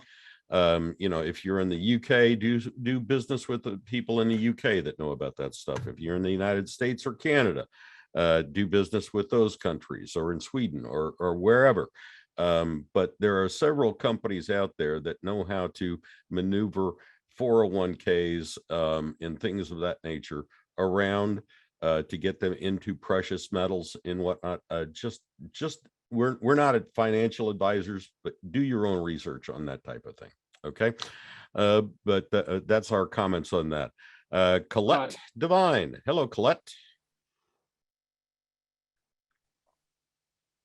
Try switching on your microphone so we can actually hear you. That would be divine. Hold on, it took me a minute. Yeah. There you okay. go. Okay, I have 5. Lena says not to say humanitarian because it's Kabbalish. Yeah, so we have 5 human projects. Well, not even human. Okay, mankind. I'm sorry, you're right. Mankind. All right. You're absolutely right. And it is semantics, really. We're just used to saying the words over and over again. It's kind of like the word understand. Okay. Yeah. Okay. We're all used to saying it. We know what we know what we're thinking when we mean it. But whenever you actually say it in a legal context, or if somebody asks you, do you understand? That's another story. Okay. You're right. Especially when whenever they're reading you your Miranda rights. Okay. Then you really have to watch your P's and Q's. Okay. Okay. Well, I've got a few questions for you. So I've got 5 different projects, and should I just pick one to prepare the business? I would prepare. I've prepared business plans many times. Or should I kind of incorporate a little bit of everything? Because they all kind of tie in together. Well, if they kept tying together, I would do either a business plan for each project, or a larger business plan which incorporates all 5 of the projects, showing how they are linked together. But just don't make it too complicated that they don't understand it. Well, because they say 20 to 30 minutes at the maximum you'll have. Yeah, that's right. So you have to be good at explaining it, or have good graphics to make it prepare your statement and can it. That's a radio term. You can your statement. All right. You get it and you practice it like you would any kind of speech or what have you, and you know it verbatim off the top of your head. You don't even have to look at the page. Okay. Well, I was going to take a copy for everybody. Yeah. Well, yeah, but the more you say it to yourself over and over and over again, the more it becomes repetitious. All right. And that's the first rule of advertising: repetition, repetition, repetition. Okay. Okay. So then if you had one word of advice for going into that meeting, what would it be? Believe. Self-confidence. Just talk from the heart. Yeah, from the Believe. heart. Mm-hmm. That's right. Believe in what you're doing. Self-confidence and bold. Be bold. And another lady, excuse me, but another person there had a question about backing up the iPhone contacts. Right. Mm-hmm. How would we do that now?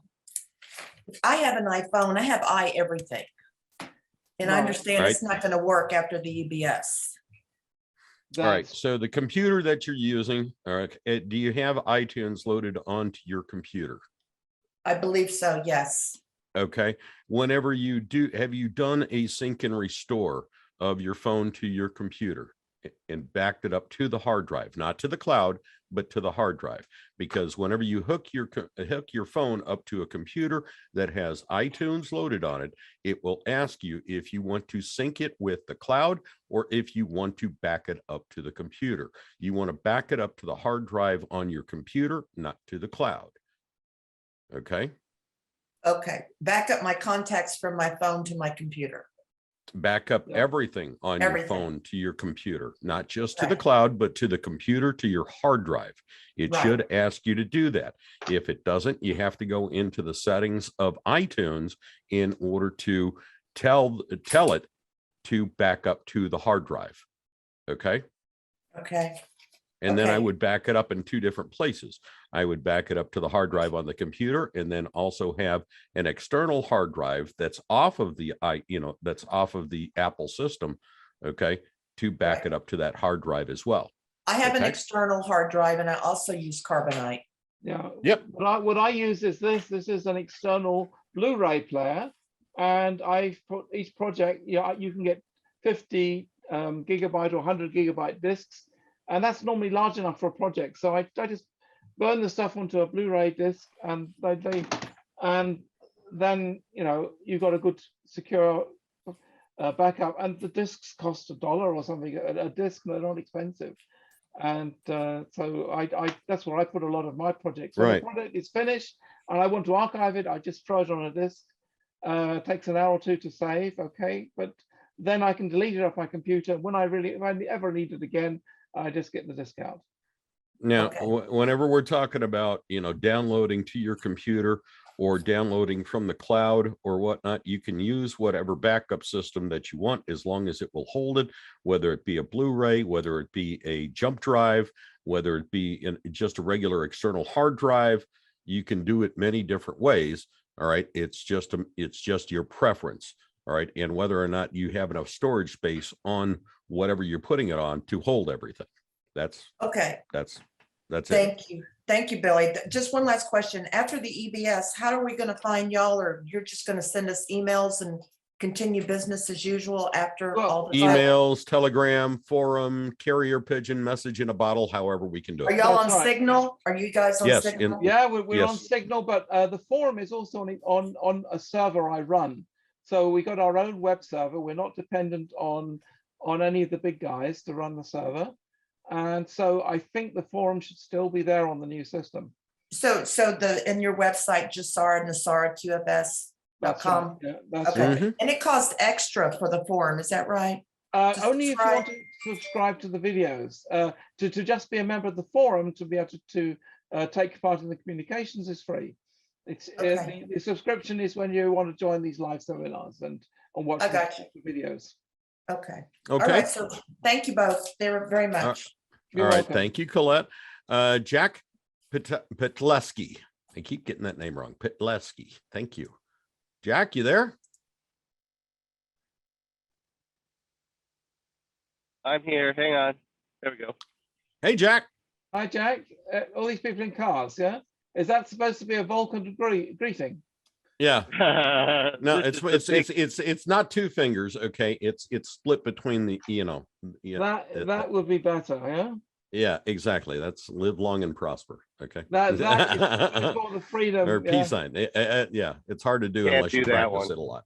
Okay. Sorry. Yeah. No. Where was I now? I left off. Oh, your the website. Are you there? Yeah, we're yes. Here. Yes, absolutely. Okay. The website, you now have a $10 unlimited on there subscription. No, $10 for 3 months. No, there's $10 worth. Now, what he also sees, we have a section for thanking us, because that somebody asked me, look, you're doing a great job. Can we tip you somehow? And I thought, well, yeah, I suppose that's possible. So we have a system where if you just want to do Billy and I, thank us financially, then you can go there and you can thank us. And if people start using that, we'll put some extra materials which will be exclusive to that area.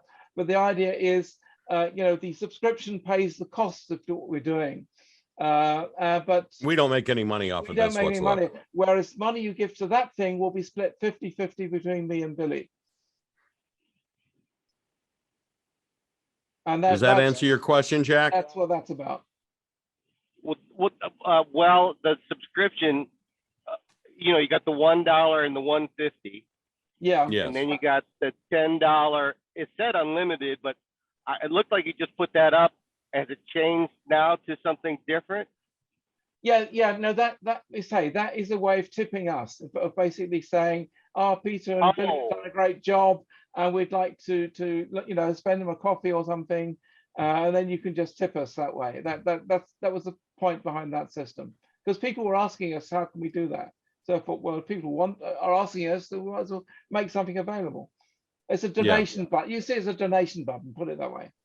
And the money will be split 50-50 between us. I saw that portion, but I'm wondering about the subscription.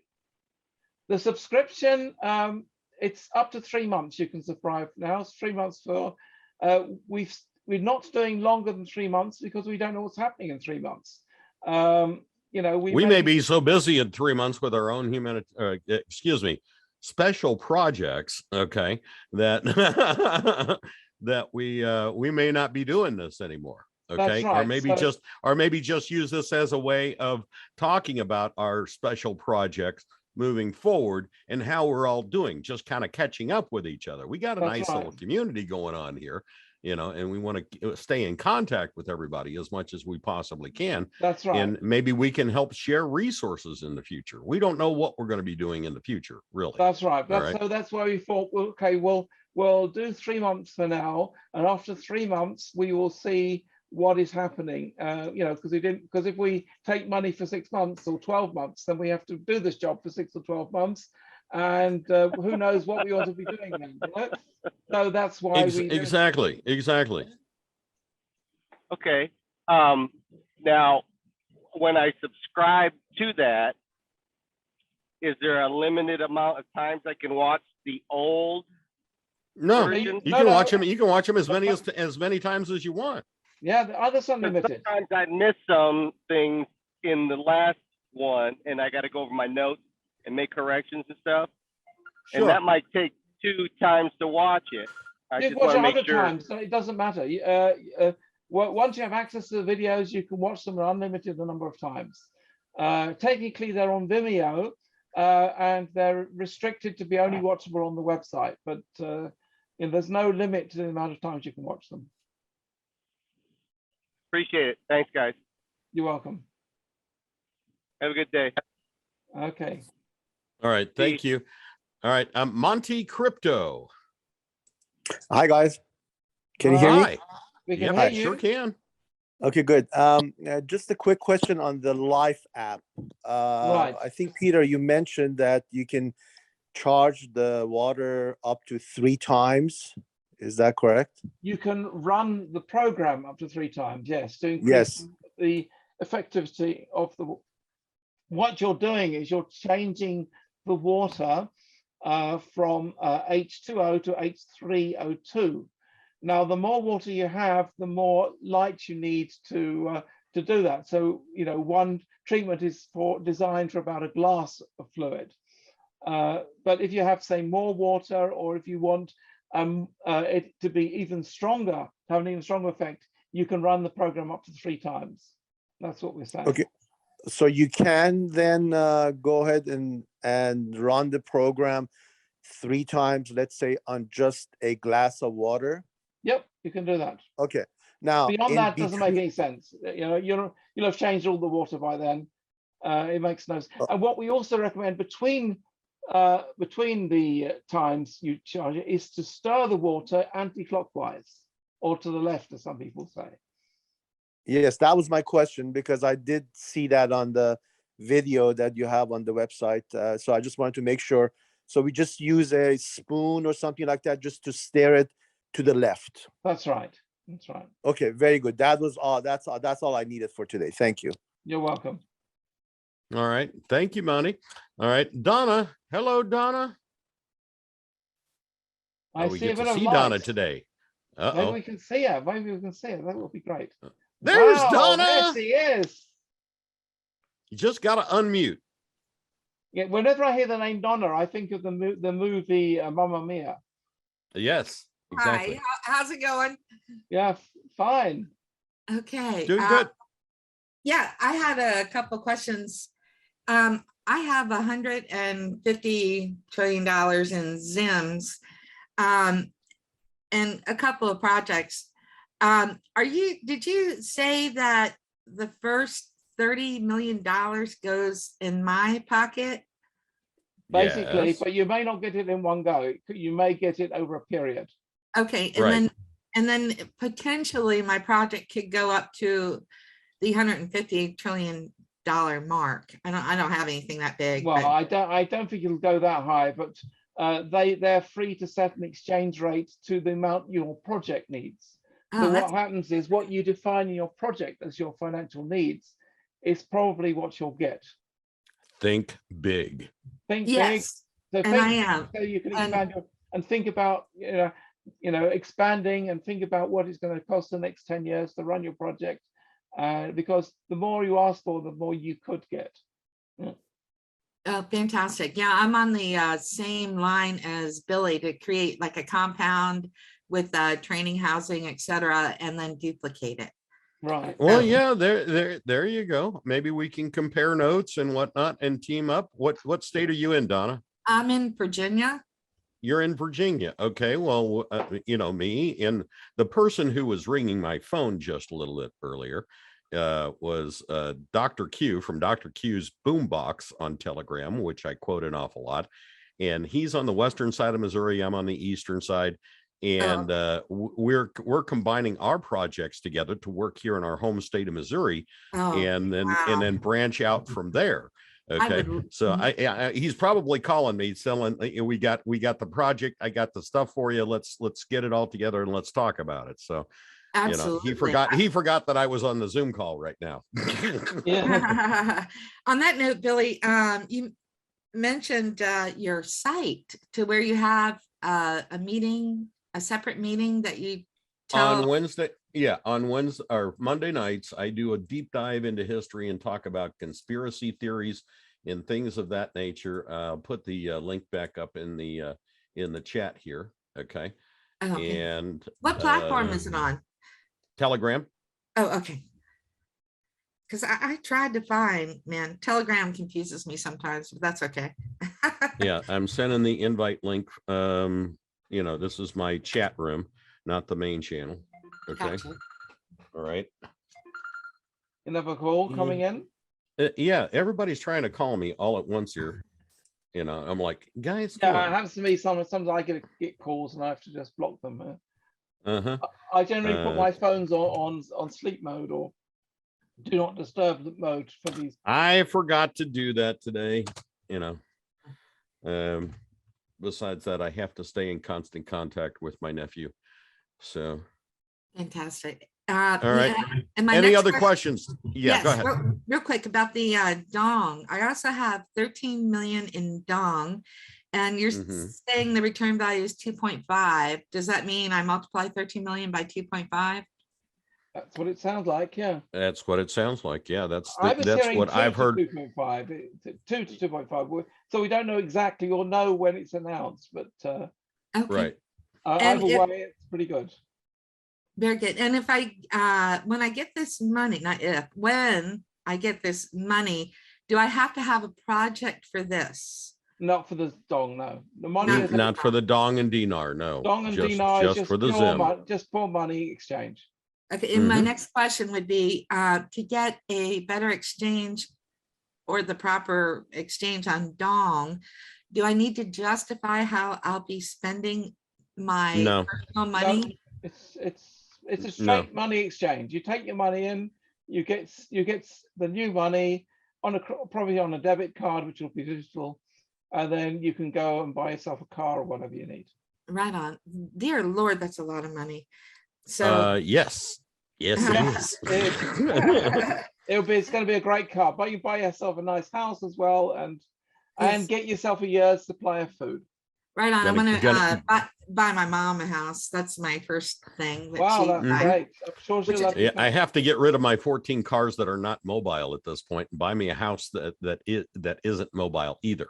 Okay, so I get the new monster truck and a new house. All right. And all right, my last thing, just real quick, only because I was a cat in cave last time, I want to reread Isaiah 58:12. It's from the Bible. It says, "Those from among you shall build the old waste places. You shall rise up the foundations of many generations, and you shall be called the repairer of the breach, the restorer of the streets to dwell in." That's us, right? Okay. Great. I didn't do that exactly. well, but I got the point across. So you're great.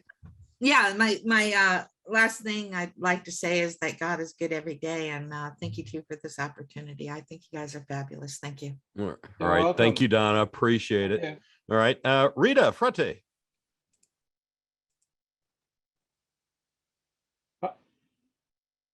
She's trying to unmute. I see her. She's trying. fumbling. There she goes. Hi, Rita. Hi, Rita. Hello there. Okay, I've got a question. Yeah. This isn't this isn't about dinar dong, all that. What I'm wondering about is we have paid into life insurance, right? Not life insurance, long-term care insurance for 15 years, maybe 20 now. Okay, is that gone? That will depend on the individual insurance company, how they've invested their money. Some invest in stocks and shares, and whatever. That I say we can't really answer that because it will be different for each insurance company. It may be gone, it may not be gone. We just can't answer that. We don't even know which company you have. So how can we answer That's fine. Yeah? That's fine. Okay, and then one more question. I have a project and I found out today that what I'm wanting to do is probably 66 million instead of the 50 million I was going to ask for. Okay. Yeah, okay.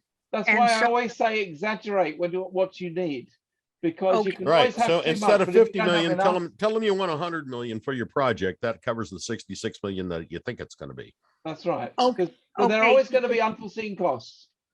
Okay, and then if you have two projects, do you need a 10 trillion Zen for each one? No. What you do is you give them a list of all your notes, and then you give them a list of all their. I only have one note. So you only have one note. Okay, but you give them the list of the money you have, and your projects, and let them decide what goes to each project. Thank you. Okay. Very good. All right. Thank you. All right. Thank you, Rita. Happy Easter. Same to you. All right. Miranda Van Halen. Hello, Miranda. Thank you, like everybody else, thank you for all that you're doing, which is great. The question I have is that if you're talking about on Google Docs that we ought to save all our stuff we've got there, yes. But why would, okay, so my question is, well, what's going to happen to all the websites on the web? You know, everybody's business website. We're talking about the major players like Google, like Microsoft, like AWS. AWS, Amazon services and things like that. They are in danger of disappearing. Now, the smaller websites from individuals, I think they're going to be okay. But there's no guarantee at this stage. But they're not going to completely wipe the internet and then there'll be nothing there. So I think the smaller websites will continue. It's just the major players who are involved in this nefarious events are the ones which are in trouble.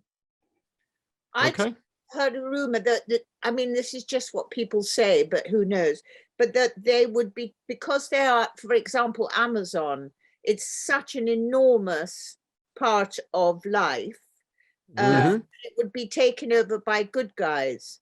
That is very possible. I mean, Elon Musk was sort of, if it was him, was hinting on him taking over Facebook, and we already know that he's bought into Twitter.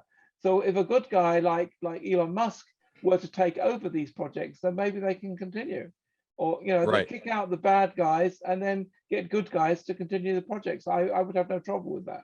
No, yeah, that would be a cool special project, wouldn't it? Yeah, that's wouldn't right. it, Peter? Yeah, that's right. Take my $100 million, $100 trillion in, and I'll just buy Amazon. How does that That's sound? right. Yeah, that's a good project. I think I'll do that. It'll be humanitarian because it helps everybody who needs to buy stuff. Exactly. Yeah. Anyway, thanks. You're welcome. All right. Thank you, Miranda. Madie. Good afternoon, Madie. How you doing? Madie hasn't. Hey guys. There she is. So I really love all that you do, and I really appreciate you a lot. So I just wanted to, I hope this is not an inappropriate time or place, but the movie that Dr. Artis just released via Stu Peters' show. I believe it Yes. was on Monday. Watch the Yes. Water. Yeah. And Watch Peter, the did water. you post it as well? Yes.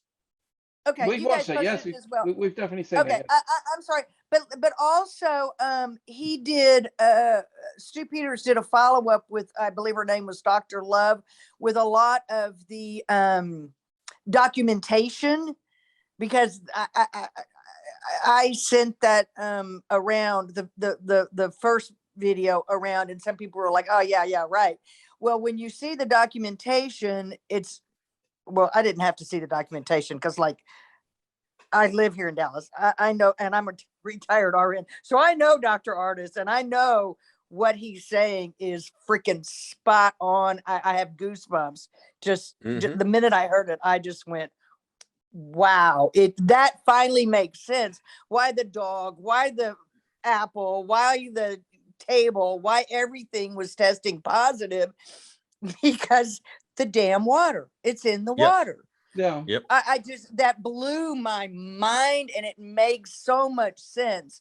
But also, so I believe it was on Tuesday that Dr. Peters had, I think her name was Dr. Love or something, that had the verifications. And then also I saw a follow-up video on David Nino Rodriguez that had a little tiny bit more information that was helpful. And I just wanted to throw that out there. And again, thank you guys for all that you do. Really great resource.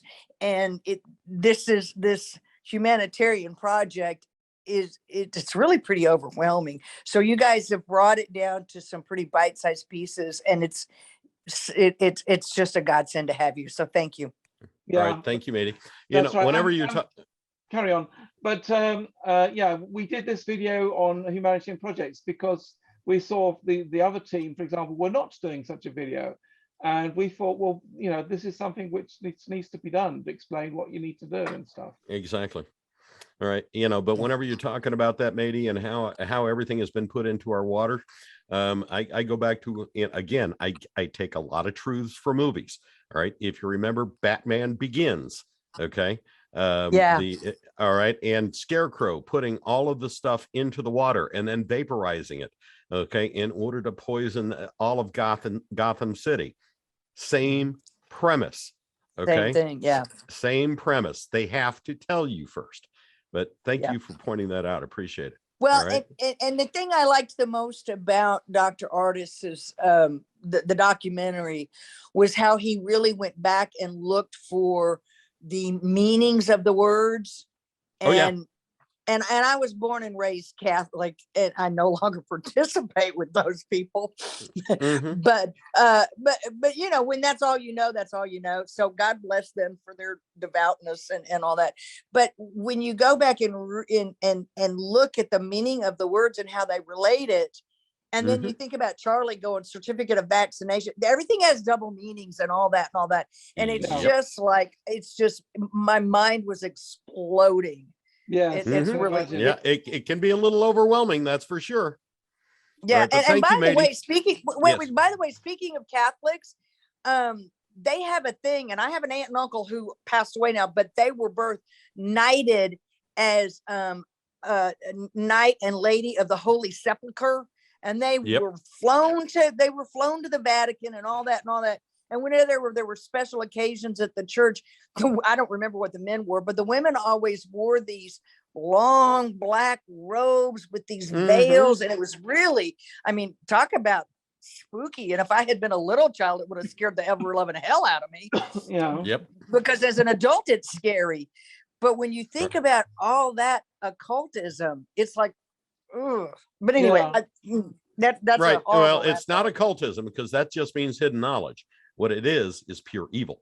Okay. Yeah. It's a horrible rabbit trail to go down. But anyway, thank you guys. All right. Thank you, Madie. All right. Carolyn, Chris, go ahead. Carolyn. Hello, Carolyn. Hello. How are you doing? We're doing fine. good. Okay. You're driving. Be careful, please. Yeah. I'm trying not to look at you. My husband's working All right. We're losing you, Carolyn. Sorry. It sounds like you hit a bad cell area or something. Just a couple questions. Number one, All right, Carolyn, we'll come back to you. You're driving and we're not hearing you. Yeah, we have a very poor connection. Sorry about that. We'll see if we can come back to you. Sujata, go ahead. Hi, thanks so much. And the last video you did about doing the business presentation, that was really helpful. Are you there? That helped, yes. Hello. Yeah, go ahead. I'm a little worried I'm biting off more than I can chew. I just have so many ideas. I actually have 10 ideas for humanitarian projects. I was going to have a family member maybe present 5, and I would present 5 just to be on the safe side. My father feels that even presenting 5, that maybe it just makes me look silly. But I was thinking I could just hire people, you know, to... Yeah, the problem with having too many projects, I know this because I run several projects as well, is that you're splitting your time too thinly. And then you can't do anything properly because you're doing too many projects at the same time. I have that problem because I also do several things. And, you know, there's just only 24 hours in a day. So we're talking about big money, which means you do have to be, you know, you have to be present and observing and doing the amount of work. So 5 projects, you really do have to be able to delegate well and trust the people you're delegating to make that happen. Yeah. And if you've never delegated that much to that level before, it's going to be really, really difficult. It really is. Okay. I would pick 1 or 2 of your most important projects and just go with them. Okay. And, you know, and then maybe later on, after you get those up and running, come back to the other ones. Okay. That's right. Less is more in this case. Mm-hmm. So you think that I would be able to ask for other projects in the future? Oh yes, most definitely. Well, it's not a one and done thing. This is not a one-time true buffet. Are the projects linked to each other? Are they linked? Does one depend on the other, or no? No, because otherwise you could say, okay, there's this project, I have to do this first, and that helps the other project, and then expands or whatever. But they're totally different projects. You have to think about how, you know, how many hours each day you have, and how much you can concentrate on each project. I would choose the product which means the most to you, and make sure that that is the one which goes through. Okay. And then I don't know. I just want to save the whole world and make sure everything's done. That's the problem I have in that I have more ideas than I can actually do. So I have plenty of ideas, and I'm always thinking, oh, I can do this. But at the end of the day, you only have 24 hours each day, and there are a few hours you want to sleep. Right. And don't think globally, think locally, your own community. Yeah. Okay. Well, even locally, but you think even delegating, that would just be too much to concentrate on? Well, it depends how well you can delegate. I mean, if you just say, you know, say this and this I want to do, and you can give it to someone and they will do it, and you can. But often people do not do what you tell them, and then you have to spend time checking it up and working out what went wrong. And you know, you should not underestimate how much time and effort each project will take. A little piece of advice someone else gave me when I was coming up in the bar business. All right, a guy by the name of John King. John told me that if you want to manage things, all right, you have to be able to know and do exactly what you're delegating to do, okay, better than the person you're delegating it to, in order to be an effective manager or delegator. Does that make sense? Okay. You never want to be in a position where you come up to an employee and say, and they have and have them say to you, you can't do it without me. You got to be able to stand up and say, yes, I can. Eat my dust. All right. Does that make sense, Sujata? Yeah. Okay. All right. Anything else? That's it for now. Okay. All right. Thank Thank you. you. Have a nice Thank you. Easter. All right. Darren Swink, go ahead, Darren. Hello there, guys. Hi, Darren. Hi. Hey, let me turn my video on real quick. Sorry to take a little lunch break. Hey, I found something out real interesting today. I don't know if you guys know this or not, because I know you guys are big on Telegram, and I check out all your Telegram stuff. But I guess you can get the app for your phone from either Telegram or if you download it from, I guess, Google Play. If you The download two- it from Google Play or Apple, okay, you are getting a version that is susceptible to censorship by Google and Apple. Okay, right. it is best to go to telegram.org and download it directly from telegram.org. And I That's what I never do. knew that. Yep, I never knew that. So I thought your Well, audience you heard probably it needs here to be aware first. of that. Yeah. Yes.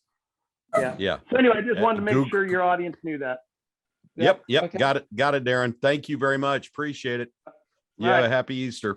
All right, You too. coming back here. Carolyn, go ahead and try to Yes. unmute again, dear. Hear me? Yep, go ahead. Let's see if we can. Okay. 2 questions. When you get 30 to 40 minutes to present your projects, if you've got more than one, that means you have to present both within that time frame, right? Yeah. Yes, that is Okay. correct. And the other thing is, but you're in Fenton, Missouri, right? Yes, ma'am, that is correct. Are you familiar with Joyce Meyers in Fenton, Missouri? Live about 2 miles away from her compound. And I say compound. Said combat. Okay. Yeah, exactly. Because get she it, has I get it. armed guards and a big, huge fence surrounding that entire compound. Oh, wow. Yeah, I'm sure she does. Anyway, in regards to the projects, you said that we could possibly go back and request additional money in order to stay focused on just 2 projects, that we may be able to go back and do the, like I Well, have sure. 3. You know, it's like I said, it's not a one and done type of thing, but let's get your initial projects up off the ground. Okay. And then you have demonstrated to them that you are responsible with the money that you have been entrusted with. All right. And then you can go back and say, all right, now I'd like to try to start this. Okay.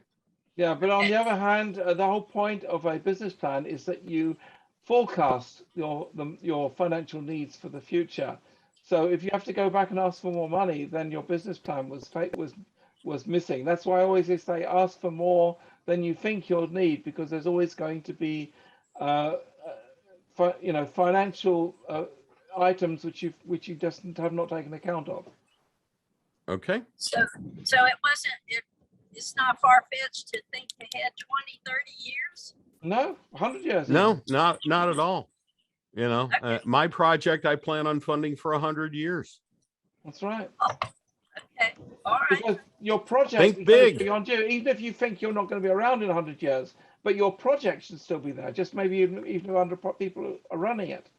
Okay. The idea is to set up projects to help humanity, which should be long lasting.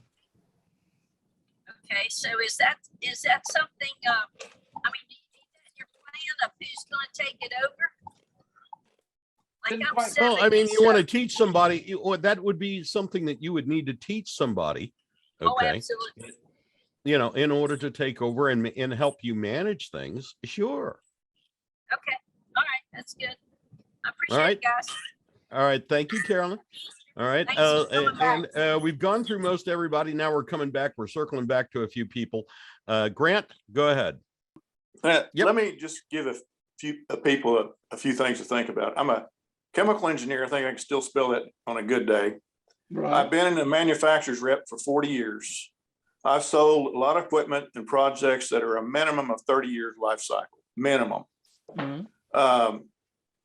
Not uncommon to see projects that are 20, 30, 40, 50 million.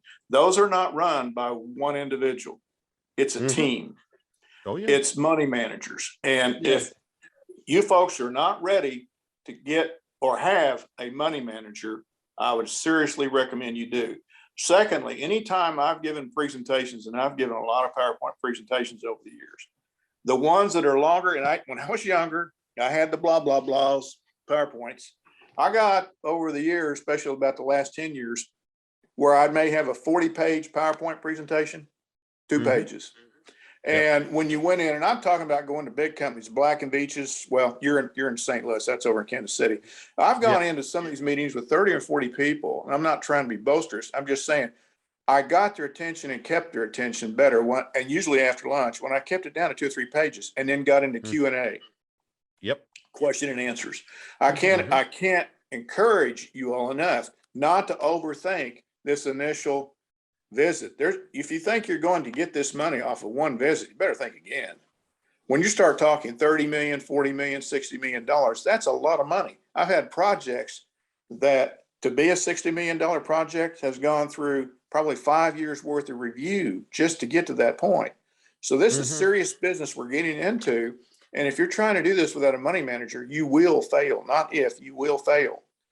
The other thing is, what I would say is, if you're not accustomed to working with projects, find somebody you trust that can help you and learn how to do this. And a 100-year project, like you said, Billy, that's not uncommon. It's really not uncommon. No, it's not uncommon at all. 60-year. Most of your refineries, gas plants, chemical plants, things that I've worked in, now refineries are becoming a different animal, but it was a minimum of 30 years. And a lot of times they wanted a 60-year cycle budget, which is hard to do. Yeah, but it's not uncommon. So I'd encourage folks, take your dreams out to at least 60 years, seriously. And budget accordingly and have fun doing it. And when you go into that meeting, relax. If you go in uptight, you're gonna miss something. But try to keep your proposals down. And I'm serious about this, 5-7 minutes, because if they're going to, if you've got now, if you have dongs and dinar. Remember, you're going in there to give a presentation with your Zims, but then you've got to switch over and talk about your dongs and dinars. And if they're going to issue those, how are they going to issue? If it's going to be on a credit card or a debit card, that takes a little time, not much, but you're going to have to allow some time for that event to occur. They want you in, I've heard from other people, they want you in and out of there in 30 minutes. Yep. Think about that. If you're going to be in there and out of there in 30 minutes, can you present more than 2 projects effectively? I don't think so. In all my years of selling equipment, I never went in with trying to sell more than, and sometimes on a project, I might have 4 or 5 pieces of equipment I want to sell. And that's a manufacturer's dream, by the way, but you never went in with more than 1 because you can lose them. So what I'd encourage you on is keep your projects to a minimum first. Let them get to know you. And then if they get to know you and find out that you are a good business manager and that you have reached out and found people to help you manage it, then they're the ones that are going to say they can handle other projects. Exactly. Just a thought. And, like and have fun. Have fun and dream big. Absolutely. That's right. Great advice, Grant. Great advice. Thank you very much. Bye-bye. Appreciate it, buddy.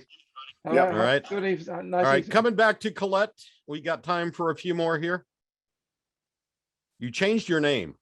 Yes, I did. In honor Jesus, of guns, and babies. In honor of my candidate running for governor, Candace Taylor in Georgia. She's all about Jesus, wonderful. guns, babies, farmers, and truckers. Okay, a friend of mine talked to me, I guess she's actually an acquaintance. Her name is Vesta Smith, and she wants to buy about 100 acres up north in the mountains of Georgia and have a place for, the tortured kids, and she wants to hire veterans. Anyway, she's got a big plan. So how's the best way? Just to get her connected with this group for her to learn? Because she's depending on me to find her the money. Okay. Well, I mean, you can help her find the money, and there may be somebody out there with a Zim that, that doesn't have a project that you guys can hook up. And if she's got the business proposal already put together, all right, all you have to do is give it to a person with a Zim and go in with it. Okay. Yeah, she's got a big heart. She's an elderly lady with a veteran husband who has PTSD. Okay, all I right. tried to help him with some Tesla products, and he just about wanted to throw them out of his house. And Yep. anyway, okay, but another question, because I didn't know about the outrageous amount of money with all this until I was on your program. Did you say it was 30 cents per million? So Yeah. on 100 trillion Zim, Yeah. That comes out to $30 million personal. Anything over and above that would be used for your special project. Okay. Okay. And that depends on your project, how much it needs. Exactly. All right. Okay. Thank you, sir. All right. All You're right. Thank welcome. you Have a very much, nice Colette. Easter. All right. Thank Let's we got time for 3 more here. We're coming back to a couple of people, but first of all, Drucilla Morello. Drucilla. Hi. Hi, Hi, Drucilla. Drucilla. How are you? Oh, good. I have a question. Okay, I have 3 $100 trillion Zims. I've hooked up with someone. It's a group, a spiritual group in Canada, and they have a project that I want to be involved in Canada. And basically, we feel like we have a lot of people to wake up and get going, and to teach. And do you think this is something that's a good project? Educational stuff is going to be very, very helpful. But the thing about it is we're going to have to relearn everything that we have been taught for the last 150, 200 years. Okay. History is wrong. Mathematics is wrong. And how we approach things is wrong. Okay. Even all the sciences are wrong. Okay. Yes. This is a guy who is he's a spiritual teacher. He's a medium. Right. And he's a well-respected medium who has classes now that he literally charges $100 for. I mean, he's doing it for the right, not doing it to get rich, you know. Right. So in the future, you won't have to charge for it though. Okay. No, I know. Trying to say that this it's more of a spiritual thing, and I guess as we learn, we'll be able to teach others the new information. But this is more, would you think a spiritual thing like this would be something they would go for? I think so, especially if you put it in bullet points, exactly what you're going to educate people on. Okay. All right. And then get a curriculum together that shows, exactly what you're going to be doing. All right. And then how many people do you want to teach? All right. Figure that. All right. 1,000, 5,000, 10,000. All right. How much is it going to cost in order to re-educate these people as they go through? How long is it going to take for those people to move through the system? Okay. And then you base it, very simply, how much per person is it going to take to re-educate? $10,000, $20,000, $50,000. Okay. You follow me?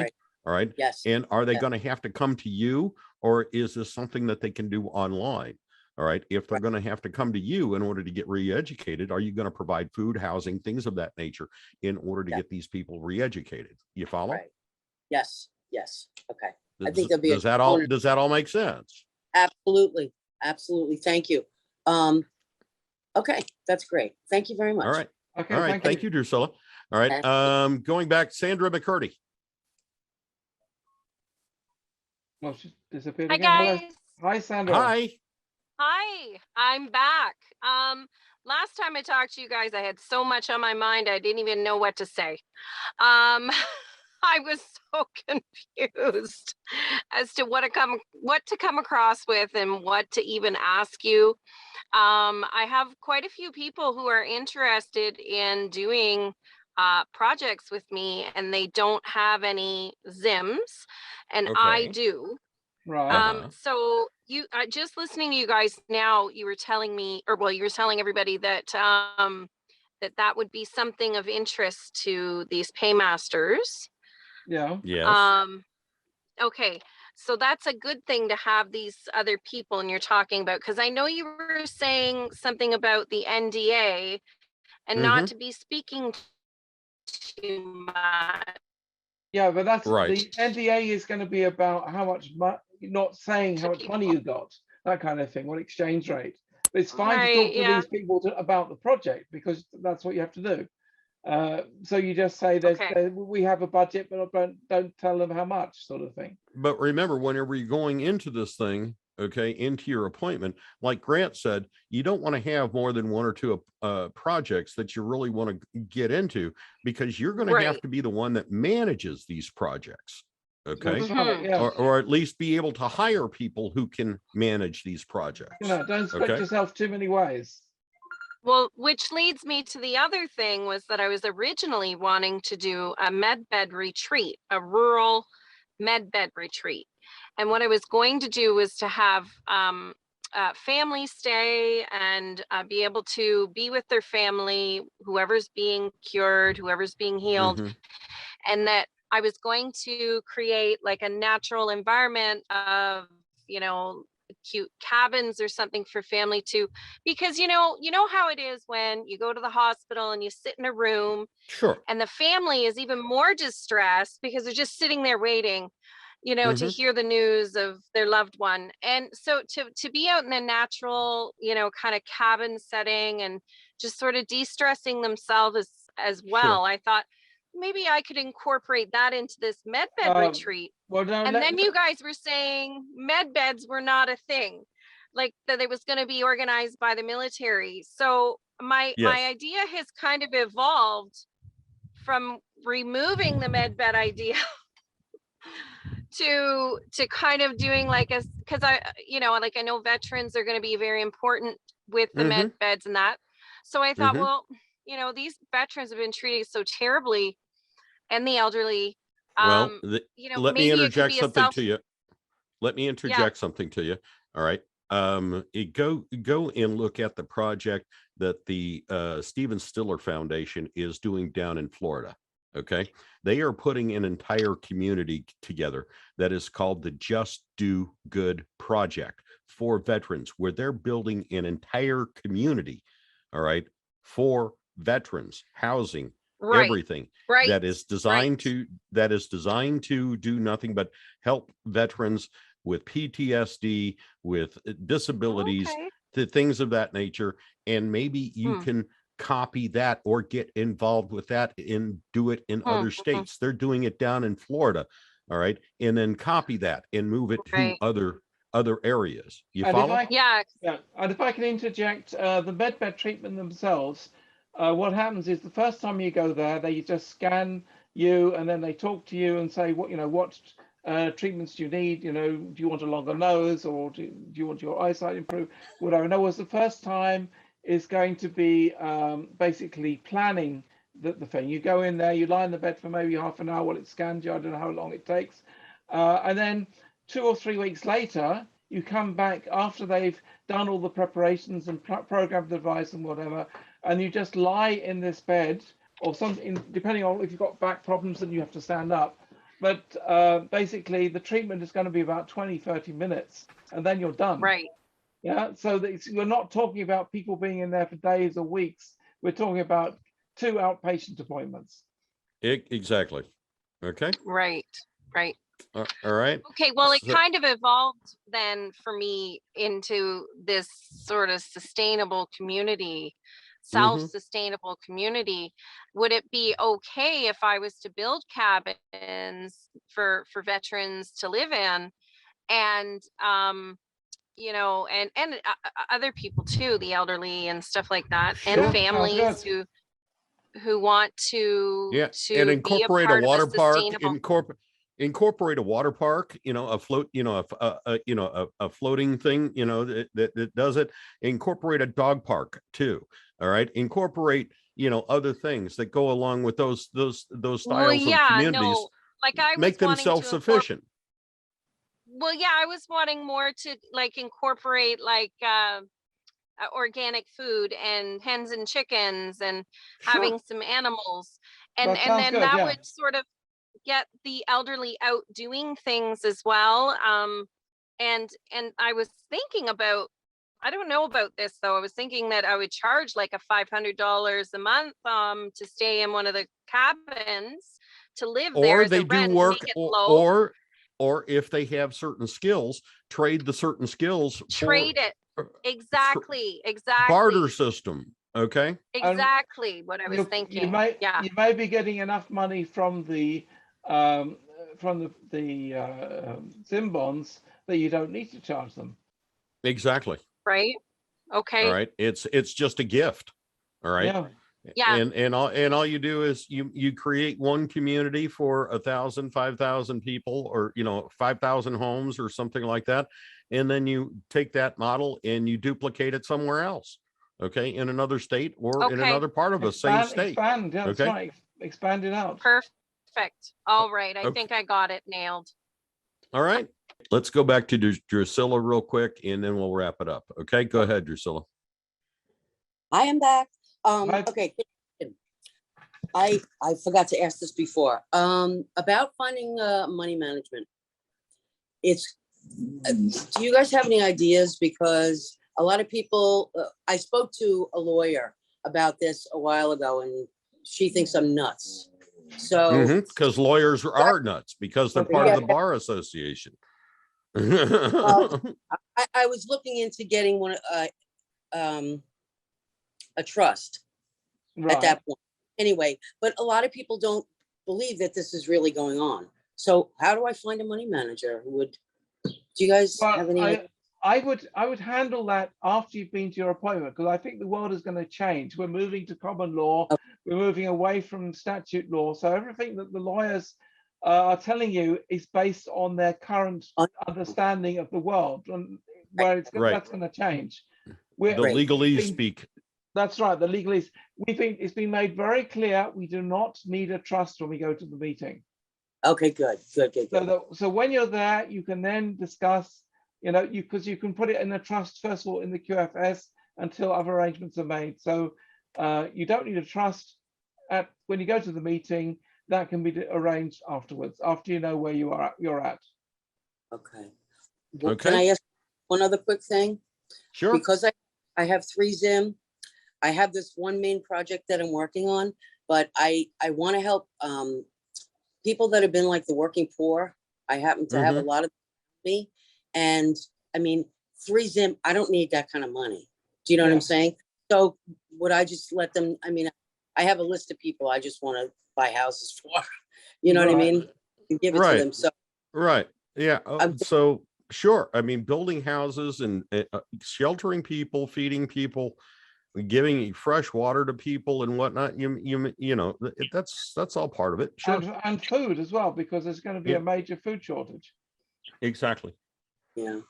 Do you know what I have? Can I say one thing? I heard that they're trying to get rid of the GMOs and the poison food that we've been eating. And that's really what's going on with the food. That's what I heard.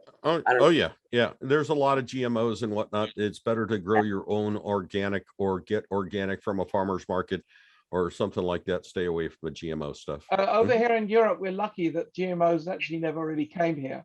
They were forbidden over here. Yep, exactly. So we, I mean, so here no food is GMO. At least no food we're aware of, and they would have to declare it is GMO. Now I understand that, for example, if you're eating livestock, that the livestock may have been fed GMOs. Yeah. So you're eating. But certainly organic food where I am is very big. All the supermarkets offer organic food, and so we certainly eat a lot of organic food. Cool. You're in health than we are.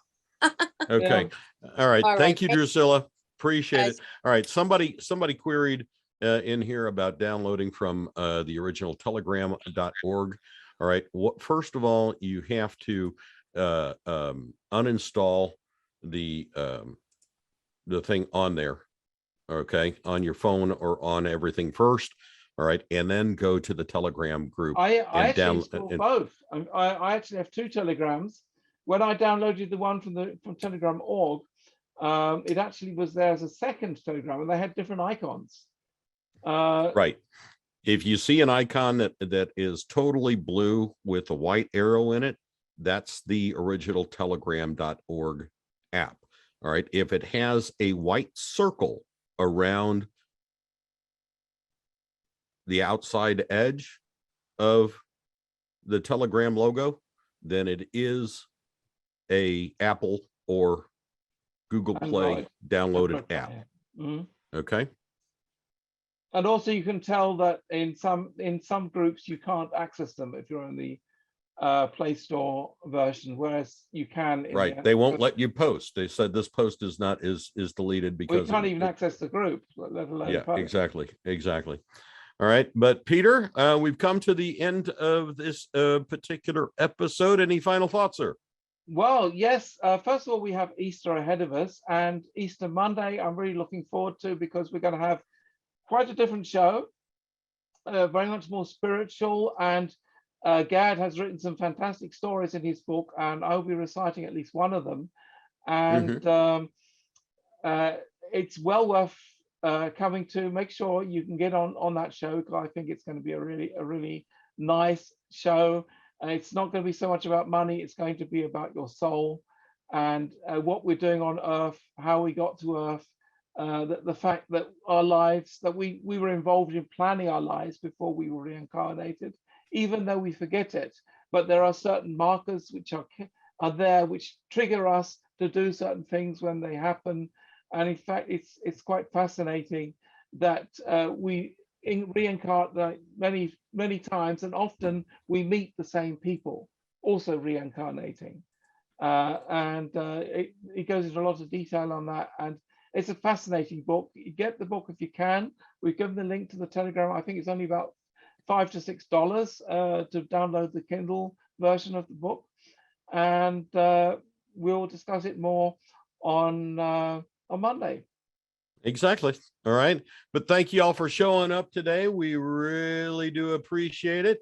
And remember, folks, the only constant in this world is change, and we are due for an awful lot of change. So roll with the changes. And otherwise, goodbye, everybody. Enjoy Easter, and we'll see you on Monday. Everybody wave bye-bye. Happy. Bye, guys. Thank you, Tom. Bye. Thank you, Al. Marcia. Love from Glastonbury. Robbie, good to see you. Bye. Carl, See you later. Thanks for Bye, your good time. Comfy. Hey, Barbara. Bye from Wales. David. Billy. Cajun girl, good to see you. Penny. Penny's here. Goodbye. Hi, Penny. Bye-bye. All right. Enjoy the rest of your day. Good to see you. Good to see you. Bye. Bye, Billy. All right. Bye, Peter. Brian, good to hear from you there, sir. Hey, Peter, thanks Mariana, for telling me to think good bigger. to see you. Absolutely. Wave hi, Mariana Hecky. Take it easy, guys. Think We- smaller. All right, kids. Think bigger. It's definitely better. We'll see you later. Bye-bye. Bye-bye. See you next time.